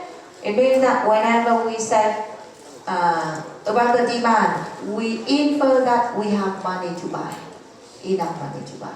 So never you say, I want or I need here, you say, I demand for a good. Understand? Yeah, okay. Now can you write down the point that we start in the next lesson, because I need to explain something here for attendance check. So now get the point and we start in the next section. I think that the date is 10th of April. The next lesson should be held on 10th of April. When you check your timetable, is it that time? Yes. Yeah. So you got the title here, and then I explain about individual demand and market demand. Em nhớ là mình có tất cả 5 buổi học, nhưng mà học vào những ngày nào thì nó không phải là theo thứ tự tuần này rồi đến tuần sau đâu, bởi vì Có khi là em có những lịch đặc biệt nào đó hoặc là trong những ngày không có hội trường. Do đó ai cũng phải check rất là kỹ lịch học nha. Có bất kỳ thay đổi nào cô sẽ báo với trường và trường sẽ báo với sinh viên và theo nguyên tắc. Chưa về, trật tự nào. Nào trật tự nào, chưa về đâu, chưa điểm danh. Nguyên tắc điểm danh như sau. Cô sẽ điểm danh bất kỳ giờ nào trong buổi học. Và cô sẽ có những yêu cầu cụ thể và cô sẽ điểm danh bằng QR code, tức là cô đưa link và sinh viên trả lời trong đó. Những bạn mà cô gọi tên không có mặt ở đây thì kể cả em có điền link cô cũng không chấp nhận. Bởi vì không có lý do gì lúc cô gọi tên em vắng mặt mà lúc điền link em lại làm được. Do đó đừng bao giờ giúp bạn bằng cách gửi link cho bạn. Link đó sẽ không được công nhận đâu. Vì sẽ có cô trợ giảng kiểm tra từng người một, đúng không ạ? Em submit giờ nào, có valid hay không, cô trợ giảng sẽ làm việc với cô. Hiểu ý không? Nên không tội gì phải gửi link cho bạn. Đấy là một cách hại bạn đấy. Bởi vì nếu như cô phát hiện ra ai đó trong lớp cheating, đúng không ạ? Thì đương nhiên là cô sẽ không cho em đi thi midterm giữa kỳ. Đúng không? Không có bài midterm tức là học lại môn này luôn. Đó. Ai gọi tên vào vắng mặt thì đừng bao giờ điền link cả. Thứ hai là sẽ có một số bạn về sớm vì những lý do rất đặc biệt. Hôm nay có 2 bạn cô đã nốt lại đây rồi. Những bạn về sớm các bạn ý phải có thức hoàn thiện bài vở. Bởi vì theo cô ấy, sinh viên mà ghi bài và học thì chắc chắn là sẽ có kết quả. Về sớm thì buổi sau mang vở lên đây nói với cô rằng em đã ghi hết những gì mà em đã chưa kịp học ở buổi trước, em có vở đàng hoàng, cô sẽ vẫn tiếp điểm danh cho em vào buổi đó bằng với về sớm. Hiểu không ạ? Kể cả nghỉ cũng như vậy nhá. Vì một lý do nào đó mình nghỉ thì tức là mình vẫn phải ghi chép bài, đúng không ạ? Và có thể cô sẽ xem xét đó là một buổi nghỉ có phép. Chứ còn không có chuyện là nghỉ là thôi chẳng học hành gì, đúng không? Nào, thời gian cho em điền link cô chỉ để đúng 10 phút thôi. Ai submit sau 10 phút thì có nghĩa rằng không được tính điểm danh. Ok, được chưa? thử cái này sao Ai cũng nhé. có thể dùng wifi hoặc 3G chỉ trong 10 phút thôi. Có những bạn submit rất muộn, buổi chiều mới submit và lấy lý do rằng bạn hỏng, cái đó em phải tự chịu trách nhiệm nhá. Cô không biết điều đó đâu, chỉ có đúng 10 phút để điểm danh. Và em sẽ làm theo yêu cầu mà cô đã chỉ ra ở trong bài nhá, ở trong link điểm danh. Rồi trước hết là check cho cô xem link này ổn không. Rồi cô sẽ thoát cái này Ngoài ra the trước. link. I can see the link. Và nhớ là trung thực là yếu tố hàng đầu, đúng không ạ? Ai đó cheating dưới bất kỳ hình thức nào không điểm ngay lập tức và không thi giữa kỳ. Em đang mở sẵn máy tính để scan. Ở đây sẽ có những nội dung rất cụ thể mà sinh viên phải làm, không chỉ điền tên đâu. Không scan được. Bây giờ là 11 giờ 25 phút, Anh gửi link cô nữa. sẽ chỉ công nhận kết quả đến 11 giờ 35 phút thôi. Khó ạ.